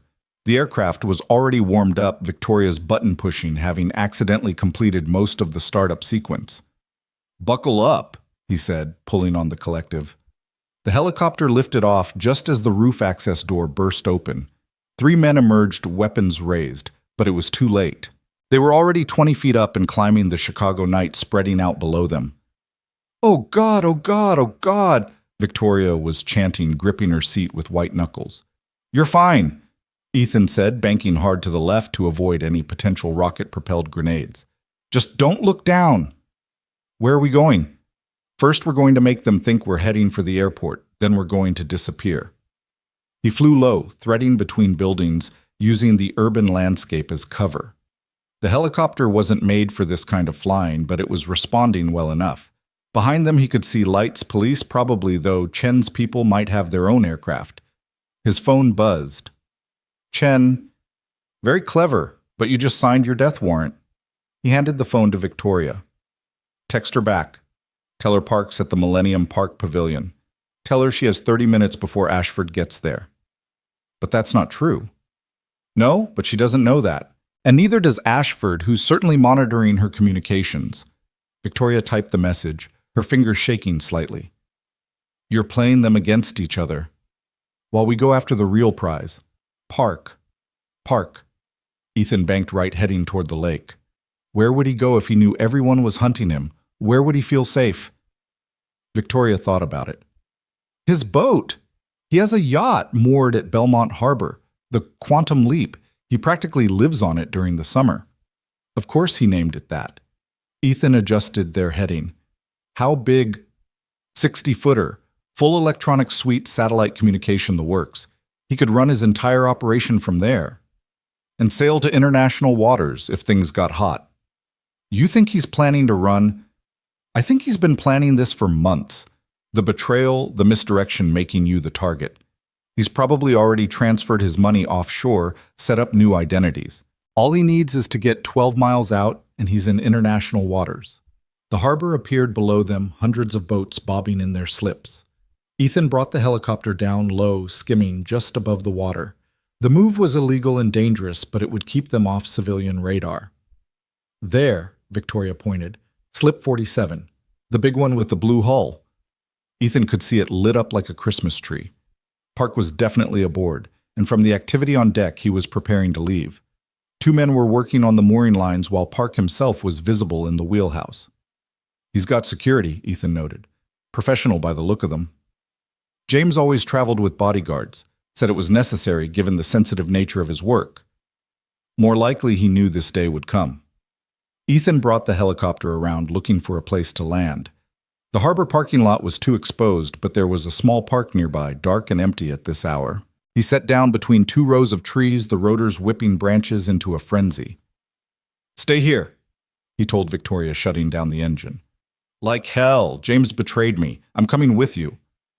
"You're a liability. You have no training. I have something better. I have his trust. Whatever he's become, he still thinks of me as a friend. I can get close. Or he'll shoot you the moment you appear. Then why hasn't he run already? He knows I'm alive, knows I'm a target. If he wanted me dead, he could have arranged it, but he didn't." She had a point. Park's behavior didn't fit someone who wanted Victoria eliminated. It fit someone who was using her as a distraction, but didn't necessarily want her dead. "Fine," Ethan said. "But we do this my way. No heroics, no confrontations. We get on the boat, we get the algorithm, we get out. And James, depends on how cooperative he is." They left the helicopter and moved through the park toward the harbor. The night had turned cold autumn, asserting itself with a wind that cut through their jackets. The marina was quiet, except for the sound of water lapping against hulls and the occasional clink of rigging against masts. Ethan counted 3 guards visible on Park's yacht, one at the stern, one at the bow, and one moving between them. Professional positioning overlapping fields of fire, but they were watching the dock, not the water. "Can you swim?" he asked Victoria. "In October in Lake Michigan." "So that's a no." "I can swim. I just prefer not to get hypothermia." "Stay here." He handed her his phone. "If I'm not back in 10 minutes, call this number." He showed her Marcus's contact. "Tell him everything." "Where are you going?" But he was already moving, slipping down to the water's edge. The cold hit him like a physical blow when he entered, but he'd been in worse. He swam with smooth, quiet strokes, using the pier pilings as cover. The guards never looked down. People rarely did. He reached the yacht's stern and found what he was looking for. The dive platform lowered for easy access. Park probably used it for swimming in the summer. Now it would be his entry point. Ethan pulled himself up slowly, water streaming off his tactical gear. The guard at the stern was 6 feet away, looking out at the parking lot. Ethan moved like a shadow, his footsteps silent on the teak deck. The chokehold was quick and efficient, the guard unconscious before he knew what was happening. Ethan zip-tied him and moved forward. The second guard was trickier positioned midship with good sight lines. But the yacht's superstructure created blind spots, and Ethan had been exploiting blind spots his entire career. He waited for the guard to turn, then struck. A knee to the solar plexus, an elbow to the temple, and the man was down. The third guard must have sensed something because he was already turning, hand reaching for his weapon. Ethan threw the knife from his ankle sheath, the blade catching the man in the shoulder. Not fatal, but enough to stop him from raising an alarm. A second later, Ethan was on him, applying a sleeper hold until the man went limp. 3 down, 30 seconds elapsed. He found Park in the main salon, sitting at a mahogany table covered in laptops and documents. The man looked older than his 53 years, gray-haired, disheveled eyes red from lack of sleep. He was typing frantically, probably trying to transfer the last of his assets. "Hello, James," Ethan said. Park spun around, nearly falling off his chair. "Who, you're the janitor? From Aurora." "I'm a lot of things." "Victoria sent you." "Victoria's dead." Ethan lied, watching Park's reaction. The color drained from the man's face. "No, that's not... I made sure she'd be protected. The security, the warnings. You made her a target. Everyone's hunting her while you sail away with your algorithm. It wasn't supposed to happen like this." Park's hands were shaking. "The technology, it's too dangerous. Whoever controls it controls everything banking defense communications. I couldn't let any government have it." "So you decided to auction it to the highest bidder?" "No. I was going to destroy it, all of it. But then they came Chen Ashford, others. They knew what I'd created. They threatened everyone I cared about. So you gave them Victoria instead." "I gave them a distraction." She was supposed to be protected. Her security that you deliberately weakened by recommending budget cuts. Park's guilty expression was all the confirmation Ethan needed. The algorithm, Ethan said. Give it to me and this ends. I can't. It's not written down anywhere. It only exists. In your head, I know, so start talking. It would take hours to explain, the mathematical proofs alone. Then we better get started. That's when Victoria walked in very much alive and very angry. Park's reaction was immediate and dramatic. He stumbled backward, knocking over his laptop, his face cycling through relief, confusion, and fear. Hello, James, Victoria said, her voice cold enough to frost the windows. Victoria, you're alive. Thank God You thought I was dead because that's what you planned. Make me the target, let them kill me, then disappear with your precious algorithm. No, I would never. Stop lying. The fury in her voice made both men step back. 10 years, James. 10 years we've built this company together. I trusted you with everything. I was protecting you. You were protecting yourself. She moved closer, and Ethan saw something in her hand. A small recorder, the kind investigators used. I've been recording everything. Your confession to him, your admission of guilt. That won't hold up in court. I'm not taking you to court, James. I'm taking you to them. Before Ethan could stop her, she'd pulled out a phone and hit send on a pre-typed message. Chen Ashford and 3 other interested parties now know exactly where you are. Park went white. You just killed us all. No, James. I just gave you a choice. Give us the algorithm, all of it, or explain to 5 different kill teams why you've been playing them against each other. You don't understand what you're asking. The algorithm, it's not just encryption. It's a new form of mathematics. It could revolutionize computing, make current technology obsolete. In the wrong hands. In anyone's hands, Ethan interrupted. It's too dangerous to exist.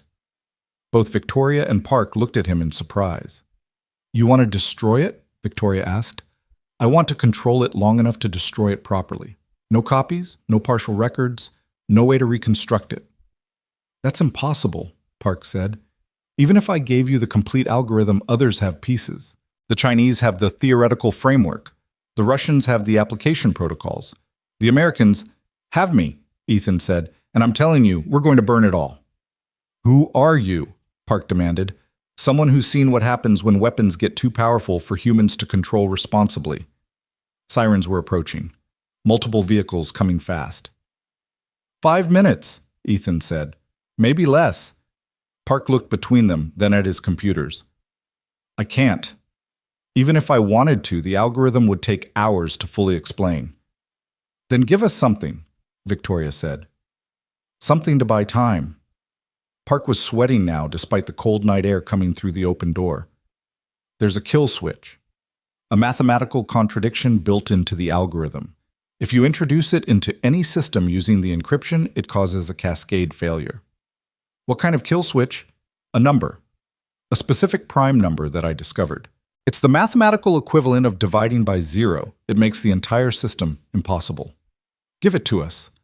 Park grabbed a piece of paper, started writing. His hand was shaking so badly the numbers were barely legible. This has to be entered exactly. 1 digit wrong and it won't work. The sirens were getting closer. Through the window, Ethan could see lights approaching from multiple directions. Not just police, too coordinated for that. We need to go, he said. Wait. Park grabbed Victoria's arm. I'm sorry. I never meant for this to happen. She looked at him for a long moment, then pulled free. I know, James. That's the saddest part. They left him there surrounded by his computers and his guilt. Outside, the marina had become a convergence point. Vehicles screeching to a halt, armed figures emerging, all heading for Slip 47. Ethan led Victoria away from the main dock, using the boats as cover. They could hear shouting behind them, Park's voice high and panicked, then sudden silence. Is he dead? Victoria asked.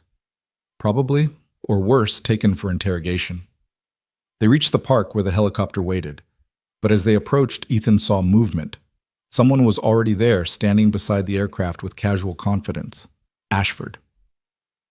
Mr. Cole, he said pleasantly. Ms. Lane, so nice to see you both alive. He wasn't alone. 4 men emerged from the shadows, weapons drawn, but not quite aimed. Yet. "Eventful evening," Ashford continued. "First the lobby, now this. You've caused quite a stir." "Just doing my job," Ethan replied, calculating angles and distances. 5 targets spread out professionally. Victoria beside him, no cover within reach. Bad odds. "Ah, yes, your job. Tell me what exactly is your job, because I've been looking into you, Mr. Cole, and you're quite the enigma. Janitor, federal agent, pilot, hand-to-hand combat expert. It's almost like you're whatever you need to be. Right now I need to be leaving. I'm afraid that's not possible. You see, Miss Lane has something I need. Or rather, she now knows something I need." "The algorithm's gone," Victoria said. "Park's probably dead and the secret died with him." "Perhaps, but you were just with him for several minutes, long enough for him to share certain details, like that paper you're holding." Victoria's hand tightened on the paper with Park's numbers. "This is nothing. Random numbers." "Then you won't mind sharing?" "Actually, I would." Ashford sighed. "Ms. Lane, I've tried to be civilized about this, but my employers are not patient people. They want results. Either you give me that paper or things become unpleasant." "Things are already unpleasant," Ethan observed. "You have no idea how unpleasant they can become." That's when they heard it, helicopter rotors approaching fast. Not one aircraft, but several searchlights blazing through the night sky. "Federal agents," a voice boomed through a loudspeaker. "Everyone on the ground now." Ashford's team hesitated, looking to their leader for guidance. It was the moment Ethan had been waiting for. He grabbed Victoria and dove behind a concrete planter as the world exploded into chaos. The FBI tactical teams fast-roped from their helicopters' boots, hitting the ground with practiced precision. Ashford's men opened fire muzzle flashes, lighting up the park like deadly fireworks. The federal agents responded with overwhelming force. In the middle of it all, Ethan and Victoria crawled toward the stolen helicopter. Bullets whined overhead, chewing through trees and benches. Someone threw a flashbang grenade, the detonation turning night into blinding day for a split second. "This is insane!" Victoria shouted over the gunfire. "Welcome to my world," Ethan replied, pulling her behind the helicopter's landing gear. He could see Ashford falling back with 2 of his men disciplined even in retreat. The FBI was winning through sheer numbers, but it was costing them. At least 2 agents were down, their teammates dragging them to cover. The stolen helicopter's fuel tank took around aviation fuel, spilling onto the ground. One spark, and they'd all be incinerated. "We need to move," Ethan said. "Where we're surrounded." She was right. FBI on one side, what was left of Ashford's team on the other, and Chen's people were probably minutes away. That's when Ethan saw him. Marcus positioned on a rooftop 200 yards away with a rifle. Their eyes met across the distance, and Marcus gave a slight nod. "When I say run, you run," Ethan told Victoria. "Straight toward the lake. Don't stop. Don't look back." "What about you?" "I'll be right behind you." Marcus's rifle spoke the shot, taking out the searchlight on the lead FBI helicopter. In the sudden darkness, Ethan pushed Victoria. "Run!" They sprinted through the chaos, using the confusion as cover. Behind them, the stolen helicopter's fuel found an ignition source. Maybe a hot round. Maybe a deliberately thrown flare. The explosion shook the ground, a ball of fire rising into the night sky. The blast knocked them forward, Ethan covering Victoria with his body as debris rained down. His ears were ringing, vision blurred, but he forced himself up, pulling her with him. The marina was just ahead, boats rocking from the explosion's shockwave. Ethan spotted what he was looking for, a small speedboat keys still in the ignition. Probably belonged to someone who'd come to check on their yacht and fled when the shooting started. "Get in," he ordered Victoria. She collapsed into the passenger seat, clutching Park's paper like a lifeline. Ethan started the engine, casting off the lines with quick, efficient movements. They were pulling away from the dock when Chen appeared at the water's edge. She didn't shoot, didn't shout. She just watched them go with those cold, calculating eyes. Then she raised her phone to her ear, and Ethan knew this wasn't over. It had barely begun. The speedboat cut through the dark water, Chicago's skyline glowing behind them. Victoria was shaking, shock finally setting in. "Where are we going?" she asked. "Somewhere safe." "Does that place exist?" Ethan thought about Emma hopefully asleep in the safe house in Wisconsin.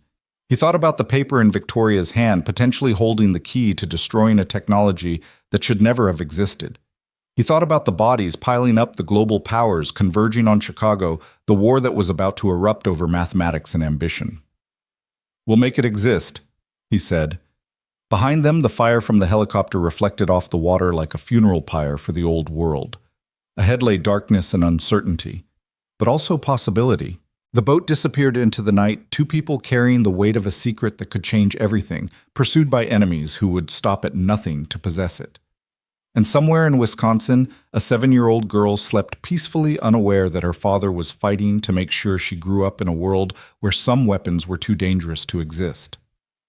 The speedboat's engine hummed through the darkness as Ethan navigated by memory and instinct. The further they got from shore, the more the city lights looked like dying stars.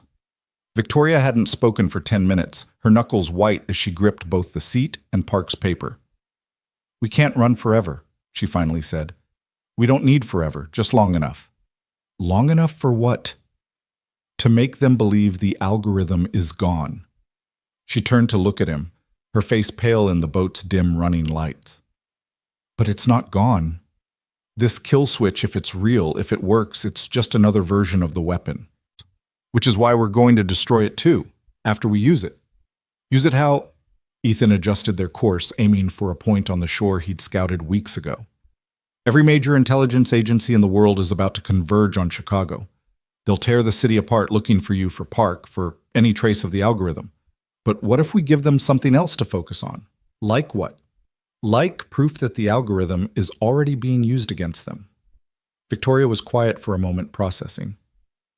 "You want to use the kill switch to crash their own systems. Make them think someone else has the algorithm and is attacking them. Mutual paranoia. They'll turn on each other, accuse each other of stealing it. While they're fighting among themselves, we disappear. That's insane. That's geopolitics." The shoreline was approaching a stretch of private beach north of the city. Ethan had identified it during his reconnaissance as a potential extraction point. No cameras, no regular patrols, just wealthy estates whose owners were usually absent in October.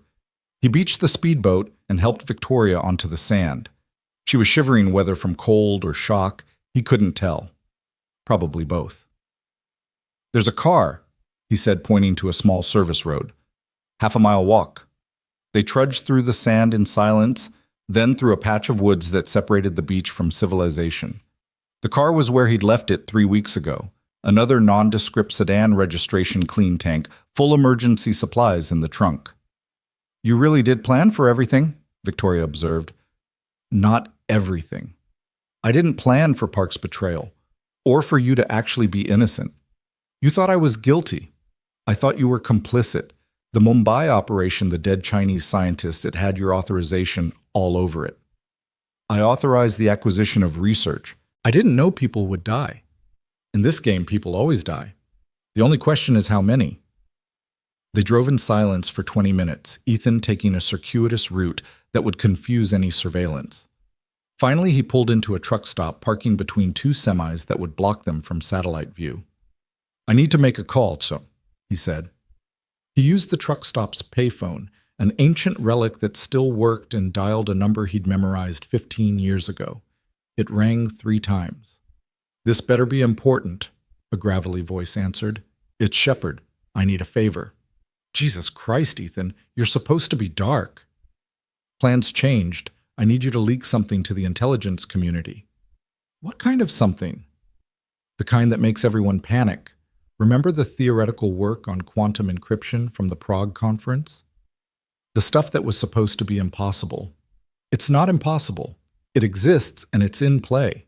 I need you to make everyone believe someone's about to use it." There was a long pause. "That would start a war.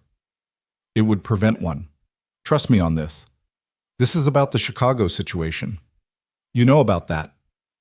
Kid, half the intelligence world knows about it. There's a Chinese MSS team, Russian SVR Mossad, and at least 3 private military companies converging on your location. Whatever you've stepped in, it's big. Big enough that it needs to disappear." Another pause. "What do you need?" 48 hours. Make them chase ghosts for 48 hours.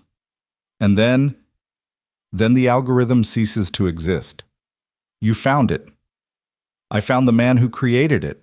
He's probably dead by now, and the secret died with him. Probably isn't, certainly. It's the best I can offer. The man on the other end sighed. You're going to owe me for this. Add it to my tab. Ethan hung up and returned to the car. Victoria was staring at Park's numbers, trying to make sense of them. It's not just a number, she said. Look at the pattern. It's a sequence, but there's something hidden in it. Hidden how... James was paranoid, but he was also brilliant. He wouldn't just write down something this important without encoding it. She held the paper up to the light. These aren't random. They're coordinates. Ethan looked closer. She was right. When separated properly, the numbers could be latitude and longitude. Wisconsin, he said, recognizing the general area. These coordinates are in Wisconsin. He has a cabin there, his retreat when he needed to think. He used to joke that his best ideas came when he was fishing. Ethan's blood went cold. The coordinates were less than 20 miles from his safe house. From Emma. We need to go, he said, starting the engine. To Wisconsin. To finish this. They drove through the night, the highway empty except for long-haul truckers and the occasional state trooper. Ethan kept checking the mirrors looking for surveillance, but they seemed to be clear. For now. Victoria dozed fitfully in the passenger seat, exhaustion finally overwhelming adrenaline. Ethan used the quiet to think to plan. The coordinates could be a trap, Park's final manipulation. Or they could be something else. A dead man's switch, a hidden cache of information, the real algorithm. His phone, the burner Marcus had given him, vibrated. A text. Package safe. Visitors came calling but left empty-handed. Someone had tried to get to Emma. Marcus had stopped them, but the fact that they'd found the safe house meant Ethan's network had been compromised. After 15 years of careful cultivation, his safety net was shredding. They crossed into Wisconsin as dawn was breaking, pink light spreading across farmland and forest. Victoria stirred, blinking in confusion before remembering where she was. How long was I asleep? 3 hours. You should have woken me. You need rest too. I'll rest when this is over. She studied him in the morning light. Do you ever stop, ever just be normal? I tried normal once, got married, had a kid, pretended I was just another suburban dad. What happened? Cancer happened. Sarah died 2 years ago. Reminded me that you can't protect people from everything no matter how good you are at violence. I'm sorry. Don't be. Sarah knew who I was, what I did. She made me promise to keep doing it after she was gone. Said the world needed people like me even if it didn't know it. People like you. Shepherds. People who keep the wolves from the sheep. And which am I, wolf or sheep? Ethan glanced at her. I haven't decided yet. The GPS led them down increasingly rural roads from highway to two-lane to gravel to dirt. The trees closed in autumn colors, brilliant in the morning sun. Finally they reached the coordinates, a small lake mirror, smooth with a modest cabin on the shore. That's it, Victoria said. James's retreat. Ethan parked but didn't get out immediately. He studied the cabin, the surrounding woods, looking for signs of surveillance or ambush. Everything seemed quiet, but quiet could be deceptive. Stay here, he told Victoria. We've been through this. This is different. If Park left something here, it could be protected. Traps alarm's worse. He approached the cabin carefully, noting the security cameras disabled, the motion sensors offline, and the steel-reinforced door unlocked. Someone had been here recently and wanted visitors. Inside was chaos. Computers torn apart, papers scattered, furniture overturned. Someone had searched the place thoroughly, but apparently hadn't found what they were looking for. But Ethan wasn't looking in the obvious places. He was thinking like Park, paranoid, brilliant, always planning 3 moves ahead. The man wouldn't hide something valuable where anyone could find it. He found it in the fireplace, not in the chimney or behind the bricks, but in the ashes themselves. A fireproof case designed to look like burnt wood. Inside was a single USB drive and a note. If you're reading this, I'm dead, and you have the coordinates. The drive contains everything, the complete algorithm, the kill switch, and evidence of everyone who tried to steal it. Do what I couldn't. Make it disappear forever. JP. Ethan pocketed the drive and returned to the car. Victoria was on the phone, his burner. Who are you calling? She handed him the phone. Someone who says he's your friend. Marcus's voice. We have a problem. Your daughter's asking for you, and I've got at least 3 surveillance teams circling the safe house. I can hold them off, but not forever. How long, sir? Maybe 2 hours before they decide to come in hard. 2 hours. Not enough time to get their deal with the algorithm and extract Emma safely. Marcus, I need you to do something for me. Name it. Tell Emma I love her. Tell her the protection charm worked. Ethan. And when they come, don't fight.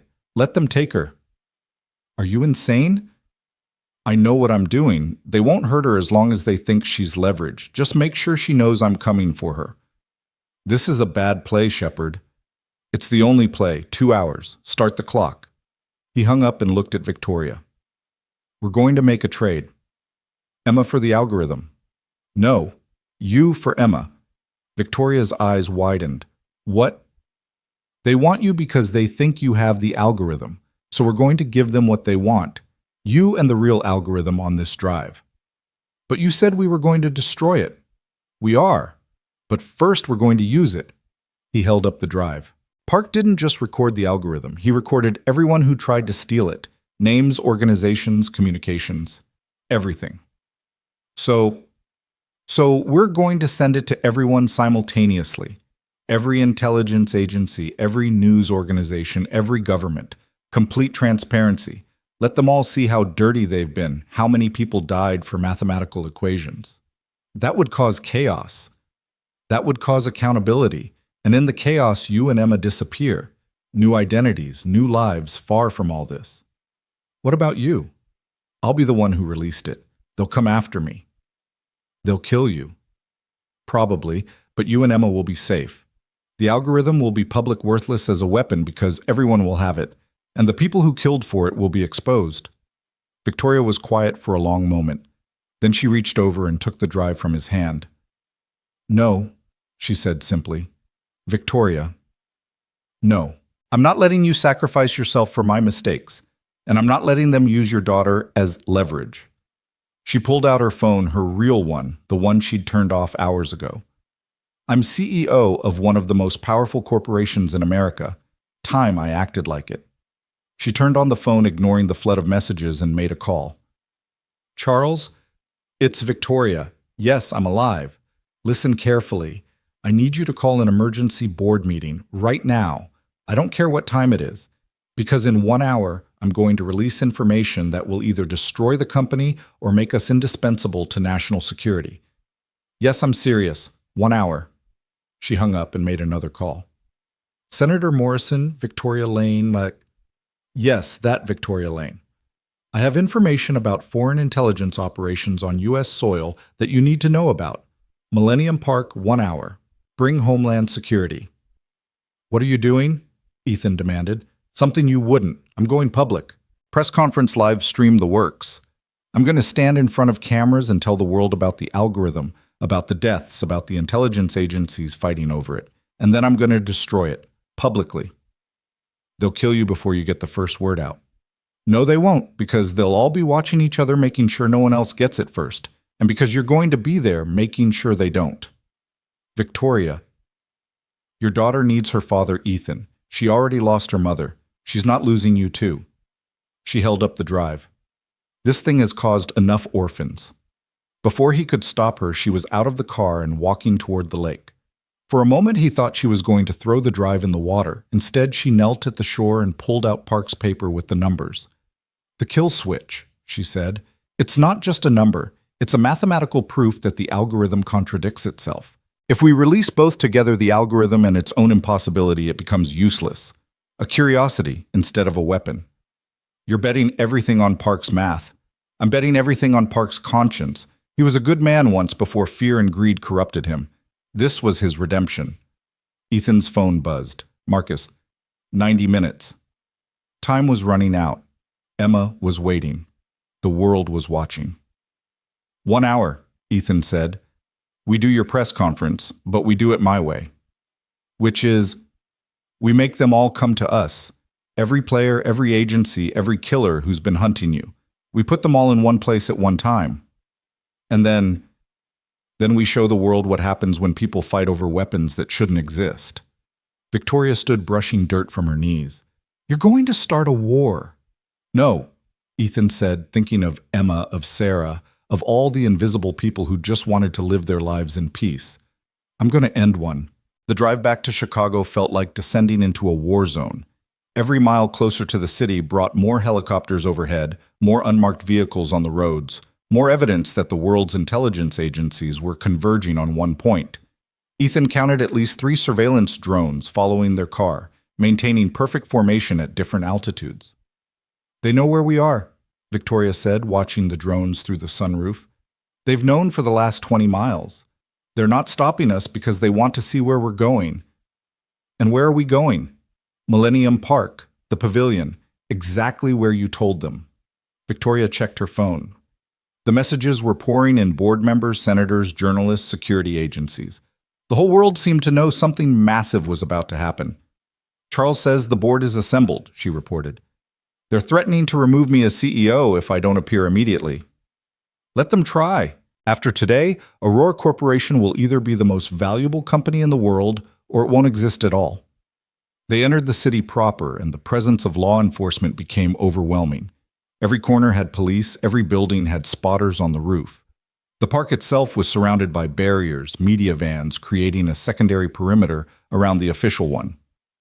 Ethan pulled into an underground garage 2 blocks away. Before they got out, he reached into the back seat and pulled out a tactical vest, sliding it over Victoria's blazer. This won't stop a rifle round, but it might buy you seconds, he said. Comforting. I need you to understand something. Once we step out there, once you start talking, there's no stopping. They'll try everything: threats, bribes, violence. The moment you show weakness, you're dead. I ran a Fortune 500 company, Ethan. I know about not showing weakness. This is different. In business, showing weakness costs you money. Here it costs you everything. His phone buzzed. Marcus. 60 minutes. They're getting antsy. Victoria saw his expression. Emma? She's holding on. Marcus will keep her safe as long as he can. We could call this off, trade the algorithm for her. No, you were right. She already lost her mother. She deserves a father who didn't sell out the world to save her. They walked through the garage toward the street, Ethan automatically checking corners and sight lines. As they emerged into daylight, the scale of what was happening became clear. The park was packed not just with law enforcement and media, but with crowds of civilians drawn by social media rumors that something historic was about to happen. Miss Lane! A reporter rushed forward, microphone extended. Is it true you have information about foreign espionage? Can you confirm the attack at Aurora Tower? What's your relationship with James Park? Ethan moved between Victoria and the press, creating space with his presence alone. But he could see the real threats in the crowd, professional operators trying to blend in as journalists or civilians. Chen was there near the fountain, surrounded by what looked like a Chinese trade delegation, but were certainly MSS agents. Ashford stood by the media vans, his arm in a sling from the firefight at the marina, his team spread out in tactical positions. And there were others. Russians near the art installation, Israelis by the garden, Germans, French, British. A United Nations of intelligence agencies, all armed, all ready to kill for what Victoria carried. The pavilion itself had been cordoned off with a small platform erected for press conferences. Senator Morrison was already there, flanked by Homeland Security agents, who looked deeply uncomfortable with the situation. Ms. Lane, the senator said as they approached, I hope you understand the gravity of what you're doing. Better than you know, Senator. Morrison's eyes flicked to Ethan. And you are nobody important, Ethan replied, scanning the crowd. He spotted 3 sniper positions, maybe more. The concert hall's acoustic panels would provide some cover, but not much. Victoria stepped up to the microphones and the crowd fell silent. Hundreds of phones rose to record. The world was watching. My name is Victoria Lane, she began, her voice carrying clearly through the speakers. I'm the CEO of Aurora Corporation, and I'm here to tell you about a technology that has already killed 12 people and nearly started World War III. The crowd erupted in questions, but she raised her hand for silence. 6 months ago, my company acquired research from a laboratory in Mumbai. We believed we were purchasing theoretical work on quantum computing. What we actually acquired was something far more dangerous, an algorithm capable of breaking any encryption system in the world. Ethan saw the reactions ripple through the crowd. The intelligence operatives tensed hands, moving toward concealed weapons. This was the confirmation they'd been waiting for. The algorithm was developed by Dr. James Park, my chief technology officer, Victoria continued. Last night, he was murdered by agents of a foreign government seeking to steal it. That wasn't entirely true. Park might still be alive somewhere being interrogated, but it served the narrative.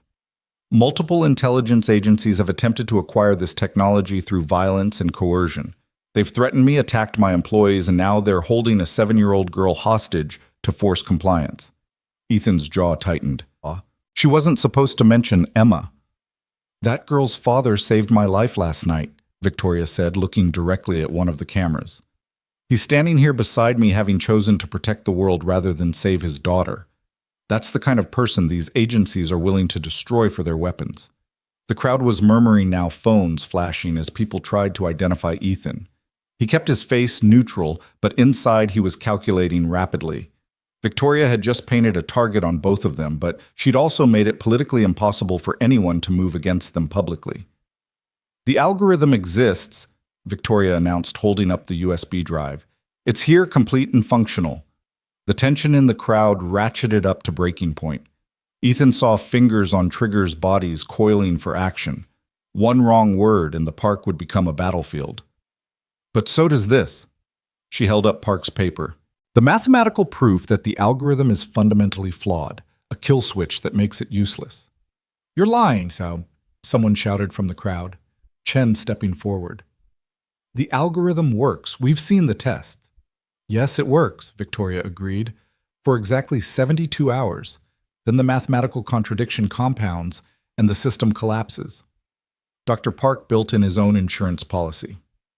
It was a brilliant lie, Ethan realized. Impossible to disprove without testing, and no one would risk implementing a system that might self-destruct. I'm going to release both the algorithm and its kill switch, Victoria announced, to everyone. Every government, every news organization, every university. Complete transparency. You can't do that. Morrison stepped forward. That's classified technology. Classified by whom, Senator? The American government that doesn't officially know it exists. The Chinese who stole the original research. The Russians who've been trying to kidnap me. Victoria's voice rose. This technology belongs to no one because it's too dangerous for anyone. She pulled out her phone, connected it to the USB drive. I'm uploading everything to a distributed network. In 60 seconds, the entire world will have access. The reaction was immediate. Chen's team started moving forward. Ashford's men raised their weapons. The Homeland Security agents formed a protective circle, not sure who they were protecting from whom. Stop! A new voice cut through the chaos, male authoritative with a slight electronic distortion. Everyone turned toward the concert hall, where a figure emerged from the acoustic panels. It was Park, very much alive, but looking like he'd been through hell. His clothes were torn, his face bruised, but his eyes were alert and focused. James? Victoria's shock was genuine. You're alive. Barely. He walked forward slowly, hands visible to show he was unarmed. They tortured me for hours, wanted the algorithm, but I held out because I knew you'd come here, knew you'd try to release it. It needs to be destroyed, James. No, it needs to be controlled. Park's voice grew stronger. Not by governments or corporations, but by an international body. Scientists, ethicists, people who understand its implications.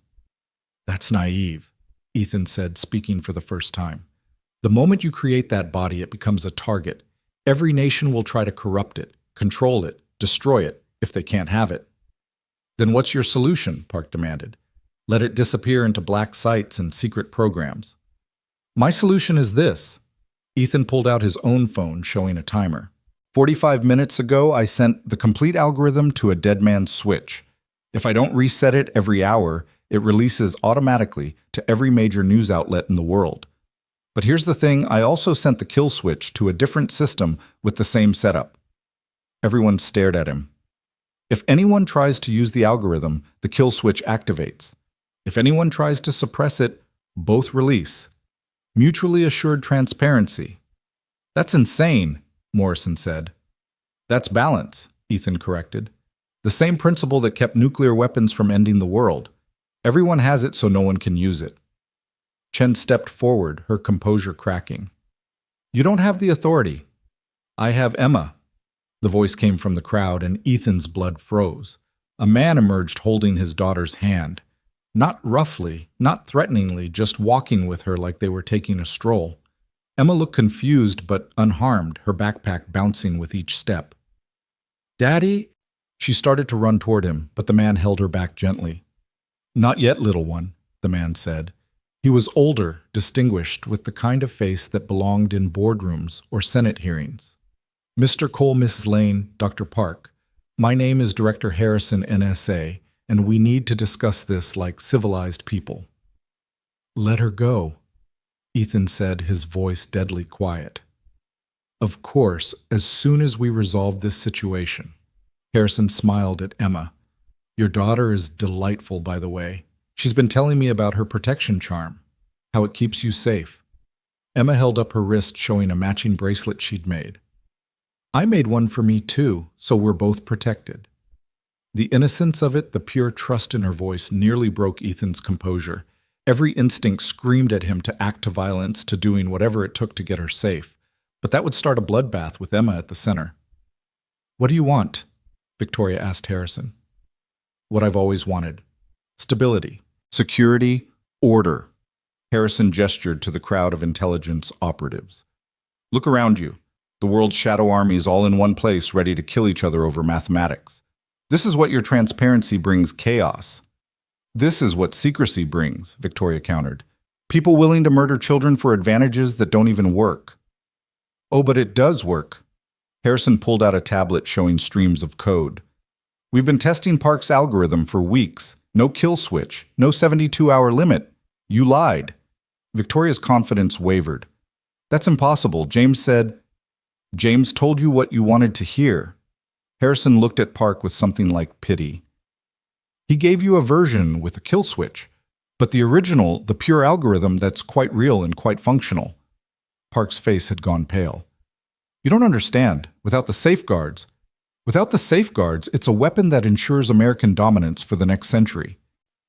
Harrison's grip on Emma's hand tightened slightly.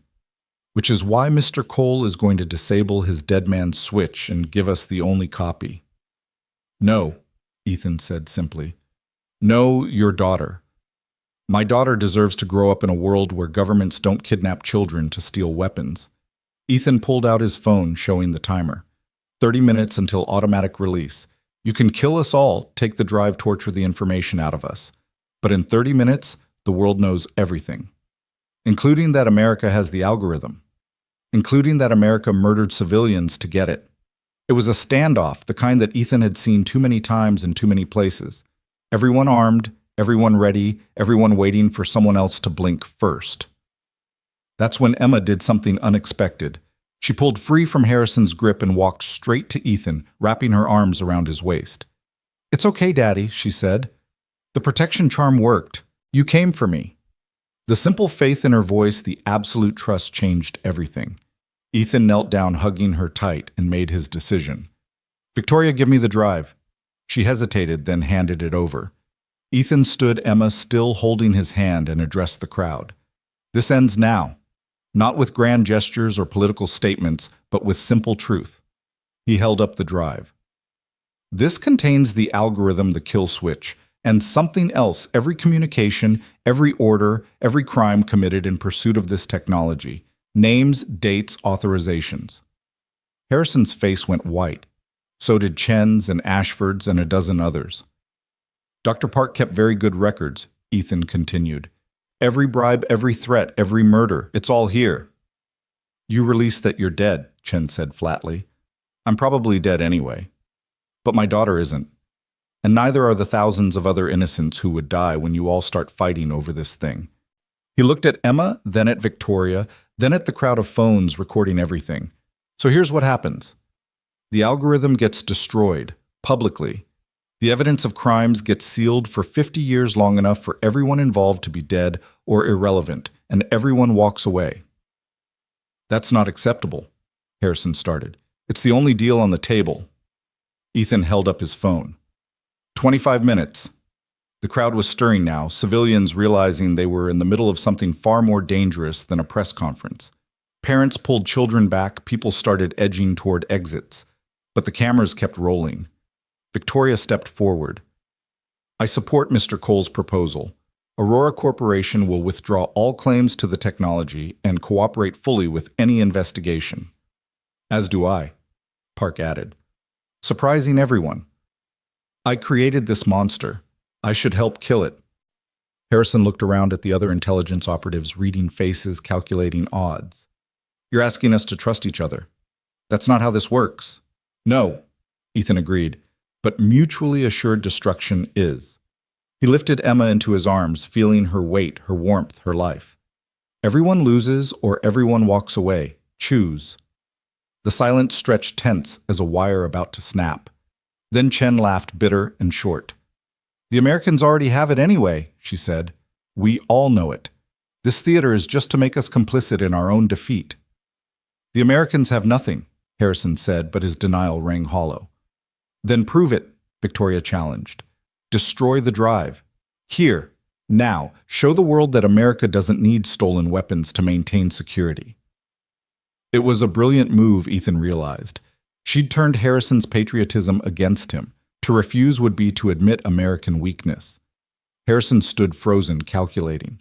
Around him, hands rested on weapons, everyone waiting for a signal, a word, a twitch that would start the killing. Emma whispered in Ethan's ear, Daddy, are the bad people going to hurt us? No, baby girl, he said, loud enough for everyone to hear. They're going to remember what it's like to be good. Something in his voice and the absolute conviction of it seemed to reach through the tension. Harrison's shoulders sagged slightly. Chen's hand moved away from her weapon. Even Ashford seemed to deflate. 15 minutes, Ethan announced. Do it, Harrison said suddenly. Destroy it. Director Mkit, one of his agents started. That's an order. We don't negotiate with terrorists and we don't need stolen technology to protect America. It was face-saving bullshit, but it was enough. Ethan set Emma down and placed the drive on the ground. He pulled out a small thermite charge from his pocket, because of course he carried thermite, and attached it to the drive. Everyone might want to step back, he advised. The crowd intelligence operatives and civilians alike moved away from the small device that had nearly started a war. Ethan activated the charge and retreated, pulling Emma and Victoria with him. The thermite ignited with brilliant white light, burning at over 4,000 degrees Fahrenheit. The drive didn't just melt, it vaporized, leaving only a small crater in the concrete and the acrid smell of burnt electronics. It's done, Ethan said, then held up his phone and disabled the dead man's switch. All of it. But Chen wasn't satisfied. The knowledge still exists, in Park's head in classified servers. No, Park interrupted. It doesn't. He pulled out a pill bottle, showing it to the crowd. Experimental neurotoxin, very specific. It targets recent memory formation, particularly mathematical concepts. I took it an hour ago. Everyone stared at him. In about 10 minutes, I won't remember anything about the algorithm. Or much of the last year, actually. It was the only way to be sure. You destroyed your own mind, Victoria asked, horrified. I destroyed the part that created weapons, Park corrected. I'll still remember how to tie my shoes, how to cook pasta, the important things. Already Ethan could see the confusion creeping into Park's eyes, the slight uncertainty in his movements. The man had lobotomized himself to save the world from his creation. Then we're done here, Harrison said. He looked at Emma, and for a moment his official mask slipped. I'm sorry about your involvement, young lady. That was regrettable. Emma, with the devastating honesty of children, said, You're not really sorry, but that's okay. Daddy says sometimes people do bad things for good reasons. Harrison actually flinched. Without another word, he turned and walked away, his agents falling in behind him. One by one, the other intelligence groups dispersed, melting back into the crowd and disappearing into the city. Chen paused beside Ethan. This isn't over. There will be other algorithms, other weapons, and other janitors to stop them, Ethan replied. She almost smiled at that, then vanished into the crowd. Ashford was the last to leave. He approached Victoria, favoring his injured arm. You played this well, but you've made enemies today. Powerful ones. I've made the only choice that mattered, Victoria said. Perhaps, but choices have consequences. Watch your back, Ms. Lane. As he walked away, Victoria called after him. Was it worth it? All the death, all the violence for something that doesn't even exist anymore. Ashford paused, looked back. Ask me in 50 years when we see what China does with their quantum computers while America falls behind. Or ask the families of the 12 dead scientists, Ethan said. Ashford had no answer to that. He disappeared into the crowd, another ghost in a city full of them. The park was emptying now, civilians hurrying away from whatever they'd just witnessed. The media was in a frenzy trying to make sense of what they'd seen. Victoria was surrounded by reporters, but she wasn't answering questions yet. She was watching Park, who stood by the fountain looking lost. James, she said gently. He looked at her, confusion clear in his eyes. I'm sorry, do I know you? I seem to be I can't quite remember how I got here.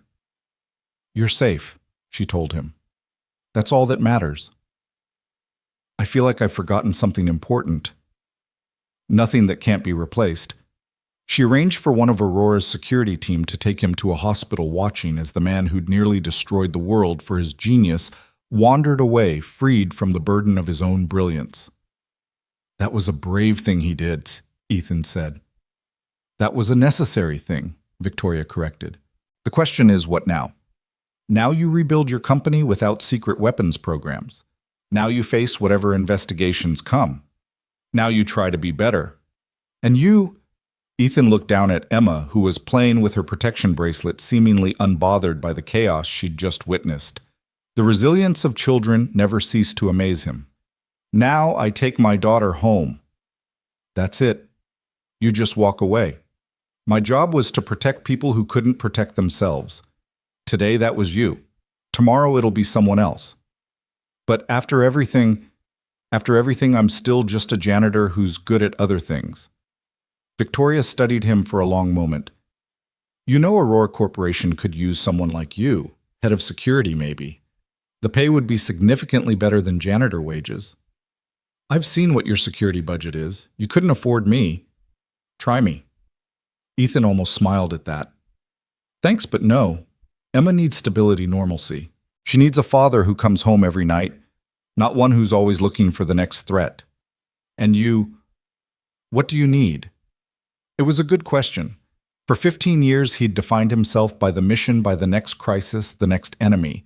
But looking at Emma, seeing her laugh at something on her phone, he realized what he needed was simpler than that. Time, he said. Time with her before she grows up and realizes her father isn't the hero she thinks he is. You're wrong about that, Victoria said. Today you were exactly the hero she thinks you are. Before Ethan could respond, Senator Morrison approached, flanked by federal agents. Mr. Cole, Ms. Lane, we're going to need statements. Both of you. Later, Ethan said. My daughter needs lunch and a nap. This is a matter of national security. No, it was a matter of national security. Now it's just paperwork. He picked up Emma, who wrapped her arms around his neck. You know where to find me. I'll be the invisible guy pushing a mop at Aurora Tower. He started walking away, but Morrison called after him. You can't just walk away from this. There will be investigations hearings. I saved the world from algorithmic warfare and prevented at least 3 intelligence agencies from starting World War III, Ethan said without turning around. I think I've earned a sick day.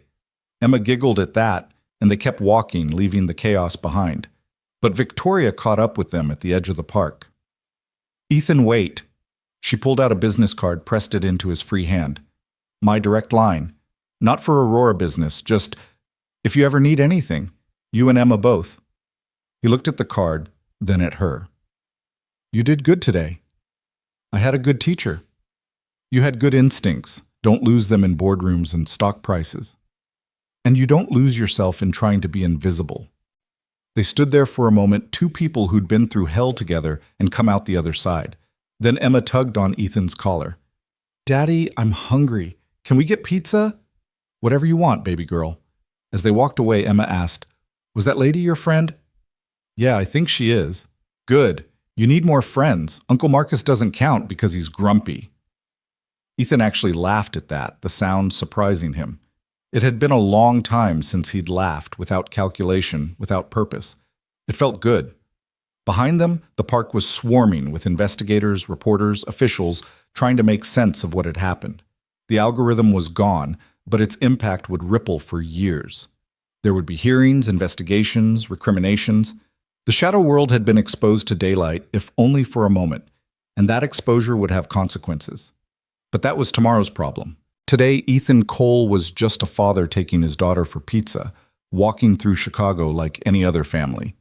The protection charm on his wrist caught the afternoon sun, its blue threads bright against his skin. Daddy, Emma said as they waited for a crosswalk. Yeah. You saved everyone today, didn't you? How do you know that? Because that's what you do. You're a shepherd, and you protect the sheep from the wolves. Ethan looked down at her surprised. Where did you hear that? Mommy told me before she went to heaven. She said you were special, that you kept people safe even when they didn't know they needed it. The light changed and they crossed the street, but Ethan's throat was tight with emotion. Sarah had understood him better than he'd ever realized. Do you miss her? Emma asked. Every day. Me too, but she said that was okay, that missing people means we loved them. Your mom was pretty smart. She also said you were stubborn and needed to learn to ask for help sometimes. That startled another laugh out of him. That sounds like her. They reached the pizza place, a little neighborhood joint that had been there for 30 years. Nothing fancy, just good food and red checkered tablecloths. Ethan ordered Emma's favorite pepperoni with extra cheese, and they sat by the window watching the city go by. Daddy, are we safe now? Emma asked between bites. For now, yeah. But not forever. Ethan considered lying, giving her the comfort of false certainty. But Emma deserved better than that. No, not forever. There's always another threat, another problem. But that's okay. Why? Because there are also people like us. People who stand up and say no when bad things try to happen. And as long as there are people like that, the world keeps spinning. Emma nodded solemnly, then brightened.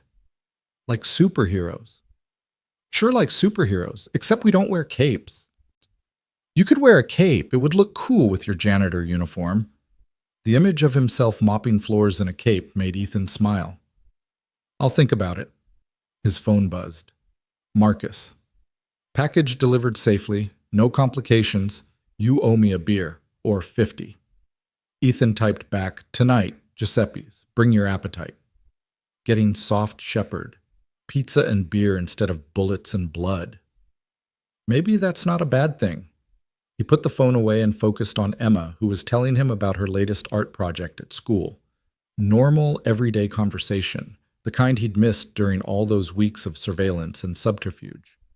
Outside Chicago continued its daily chaos. But for the first time in years, Ethan wasn't watching for threats, wasn't calculating angles and distances.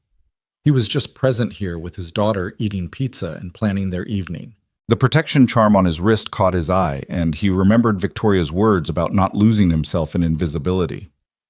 Maybe she was right. Maybe it was time to stop hiding, to be more than just the ghost in the building. His phone rang. The caller ID showed a number he didn't recognize, but the area code was Washington, D.C. Mr. Cole? This is Deputy Director Sarah Matthews, NSA. We need to discuss your future. My future involves pizza and a bedtime story for my daughter. I meant your professional future. Your handler speaks highly of you, and after today's events, I'm retired. There was a pause. You're too valuable to retire. I'm too tired not to. Find another shepherd, Deputy Director. This one's done. What if we need you? Ethan looked at Emma, who was drawing on a napkin with crayons the restaurant provided. She was making another picture of him as a hero, this time with a cape. Then you know where to find me. I'll be the invisible guy protecting people who don't know they need it. Just don't expect me to answer the phone. He hung up before she could respond. There would be consequences for that, but he'd deal with them later. For now, he had pizza to eat, and a daughter to raise. Emma held up her drawing. "Look, Daddy, it's you saving the day." In the picture, a figure in blue stood between smaller figures and dark shapes with red eyes. Simple, childish, but capturing something essential about what had happened today. "It's perfect," he told her. "Can we frame it? Put it next to Mommy's picture." "Absolutely." They finished their pizza as the sun set over Chicago, painting the skyline in shades of orange and gold. The city looked peaceful from here, no hint of the violence and chaos that had nearly erupted. But Ethan knew better. Peace was always temporary, always fragile, always one algorithm or weapon away from shattering. But that was okay, because as long as there were people willing to stand in the gap to be shepherds against the wolves, the peace would hold. Maybe not forever, but for today. And today was enough. 6 months later, Aurora Tower gleamed in the spring sunshine, its lobby filled with the usual morning rush of executives and employees. But something had changed since that night in October. The security was real now, not just for show.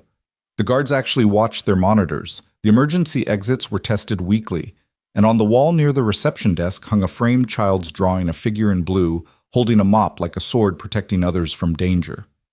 Ethan Cole pushed his mop across the marble floor, the rhythm as familiar as breathing. He wore the same blue coveralls, used the same yellow wet floor sign, followed the same routes through the building. To most people, nothing had changed. He was still invisible, still just the janitor. But Victoria Lane saw him now.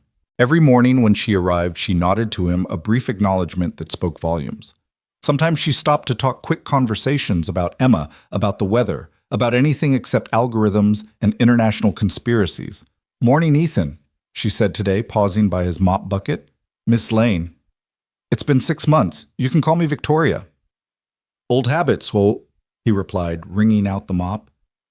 "How's the congressional hearing going?" She grimaced. 3 more days of testimony. They keep asking about the algorithm, about Park, about that night. They don't believe something that dangerous could just disappear. People never believe in simple solutions. Was it simple destroying the only thing that could have protected us from cyber warfare? Protection and control are just different words for the same trap. You did the right thing. She looked at the child's drawing on the wall. Emma's artwork. The security team framed it, said it was a reminder that heroes come in all uniforms. Smart kid, like her father. Before Ethan could respond, his phone buzzed. The number was one he'd given to exactly 3 people. His handler Marcus in Emma's school. "Mr. Cole, this is Principal Williams. There's been an incident." His blood went cold. "Is Emma hurt?" "No, she's fine. But there are some people here claiming to be federal agents. They say they need to speak with her about her father."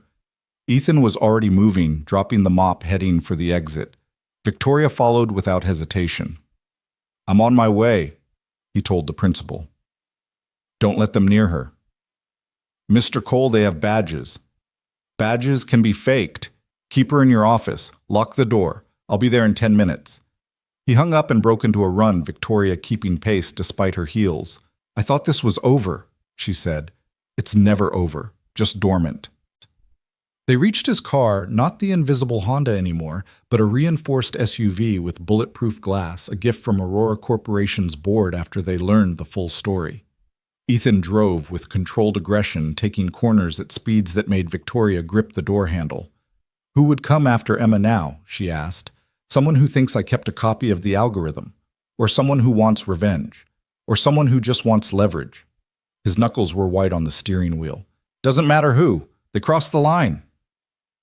The elementary school was in suburban chaos when they arrived. Parents clustered outside teachers trying to maintain order, and 3 black SUVs parked in the fire lane. Ethan recognized the type government issue, but which government was the question? He walked through the front door like he owned the place Victoria closed behind. The secretary tried to stop them, but Ethan just kept walking, following the path to the principal's office he'd memorized on Emma's first day. 3 people stood outside the office, 2 men in dark suits and a woman who looked familiar. It took him a moment to place her. Sarah Matthews, the deputy director who'd called him 6 months ago. "Mr. Cole," she said calmly, "we need to talk. You need to leave, now." There's been a development.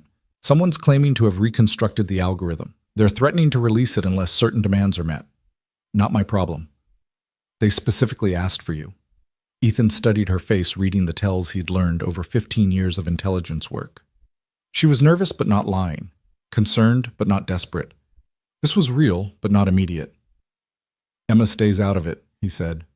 Of course. We would never.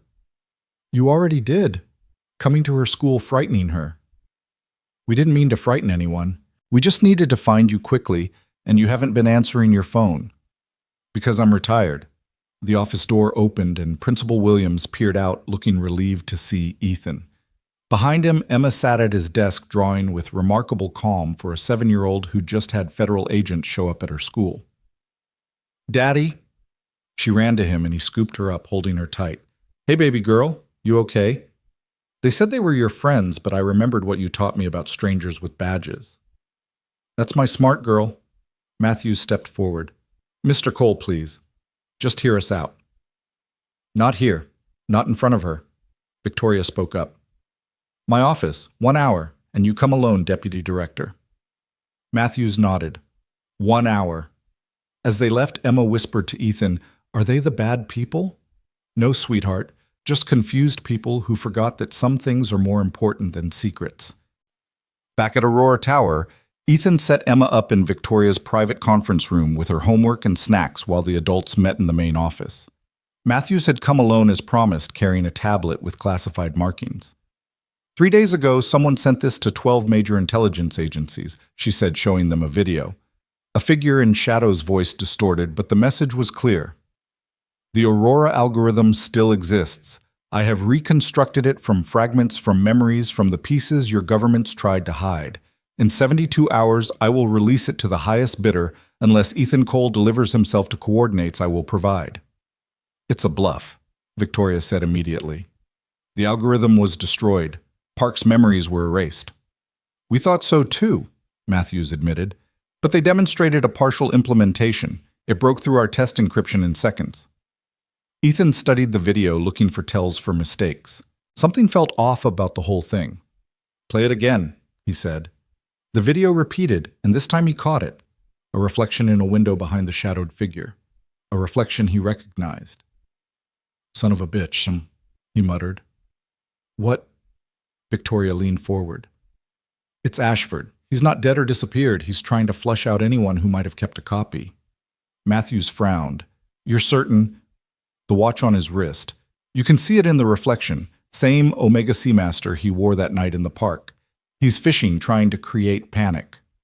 But the demonstration could be faked, or he could have a partial reconstruction that only works on specific types of encryption.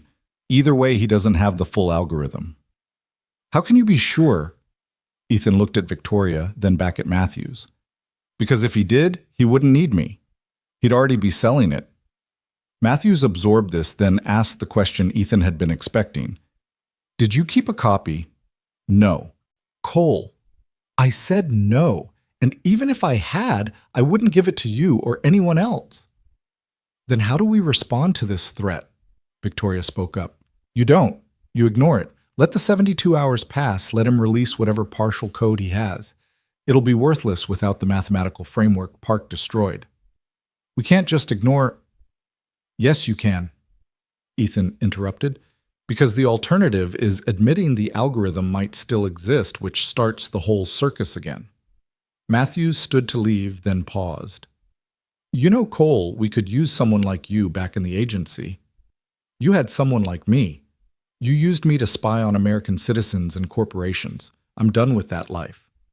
And if Ashford comes after you directly, after Emma, Ethan's expression went cold, then he'll learn why I was the one they sent when diplomacy failed.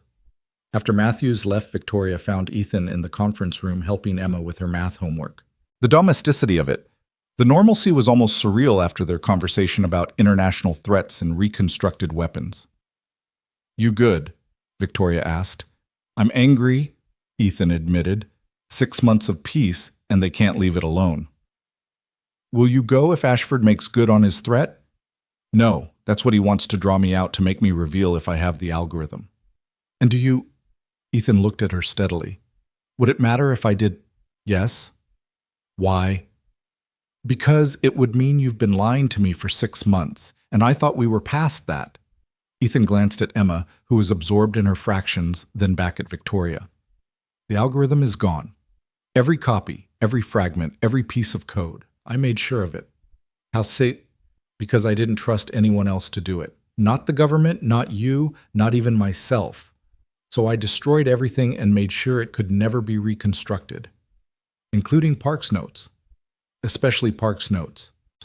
He pulled out a lighter, the same one he'd carried for 15 years. Burned them that night after the park. The ashes went into Lake Michigan. Victoria studied him, then nodded. Good. The 72 hours passed without incident. Ashford never released anything, never made contact again. It had been a probe, just as Ethan suspected, trying to see who would panic, who would reveal hidden copies. Life returned to its new normal. Ethan pushed his mop through Aurora Tower. Emma went to school. Victoria testified before Congress. The world kept spinning without algorithms that could break any encryption. But Ethan stayed ready, because he knew deep in his bones that peace was always temporary. Somewhere out there, Ashford was planning his next move. Chen was rebuilding her network. Harrison was looking for the next weapon. And when they came, not if, but when Ethan Cole would be waiting. Just an invisible janitor with a mop protecting people who didn't know they needed it. The protection charm on his wrist had faded from blue to gray over the months worn from constant contact, but it still held together threads intertwined like the promise between father and daughter. "Daddy," Emma said one evening as he tucked her into bed, "will you always be a janitor?" "Maybe not always, but for now." "I think you're the best janitor in the world." "Why's that?" "Because you clean up more than just floors. You clean up the bad things too." Ethan kissed her forehead. "Get some sleep, baby girl. Love you more than all the stars in the sky. And I love you more than all the fish in the sea." As she drifted off to sleep, Ethan stood by her window watching the city lights. Somewhere out there, new threats were emerging, new weapons were being developed, new wars were being planned in shadow. But tonight, his daughter was safe. Tonight, the world was at peace. And for a shepherd watching over his sheep tonight was enough.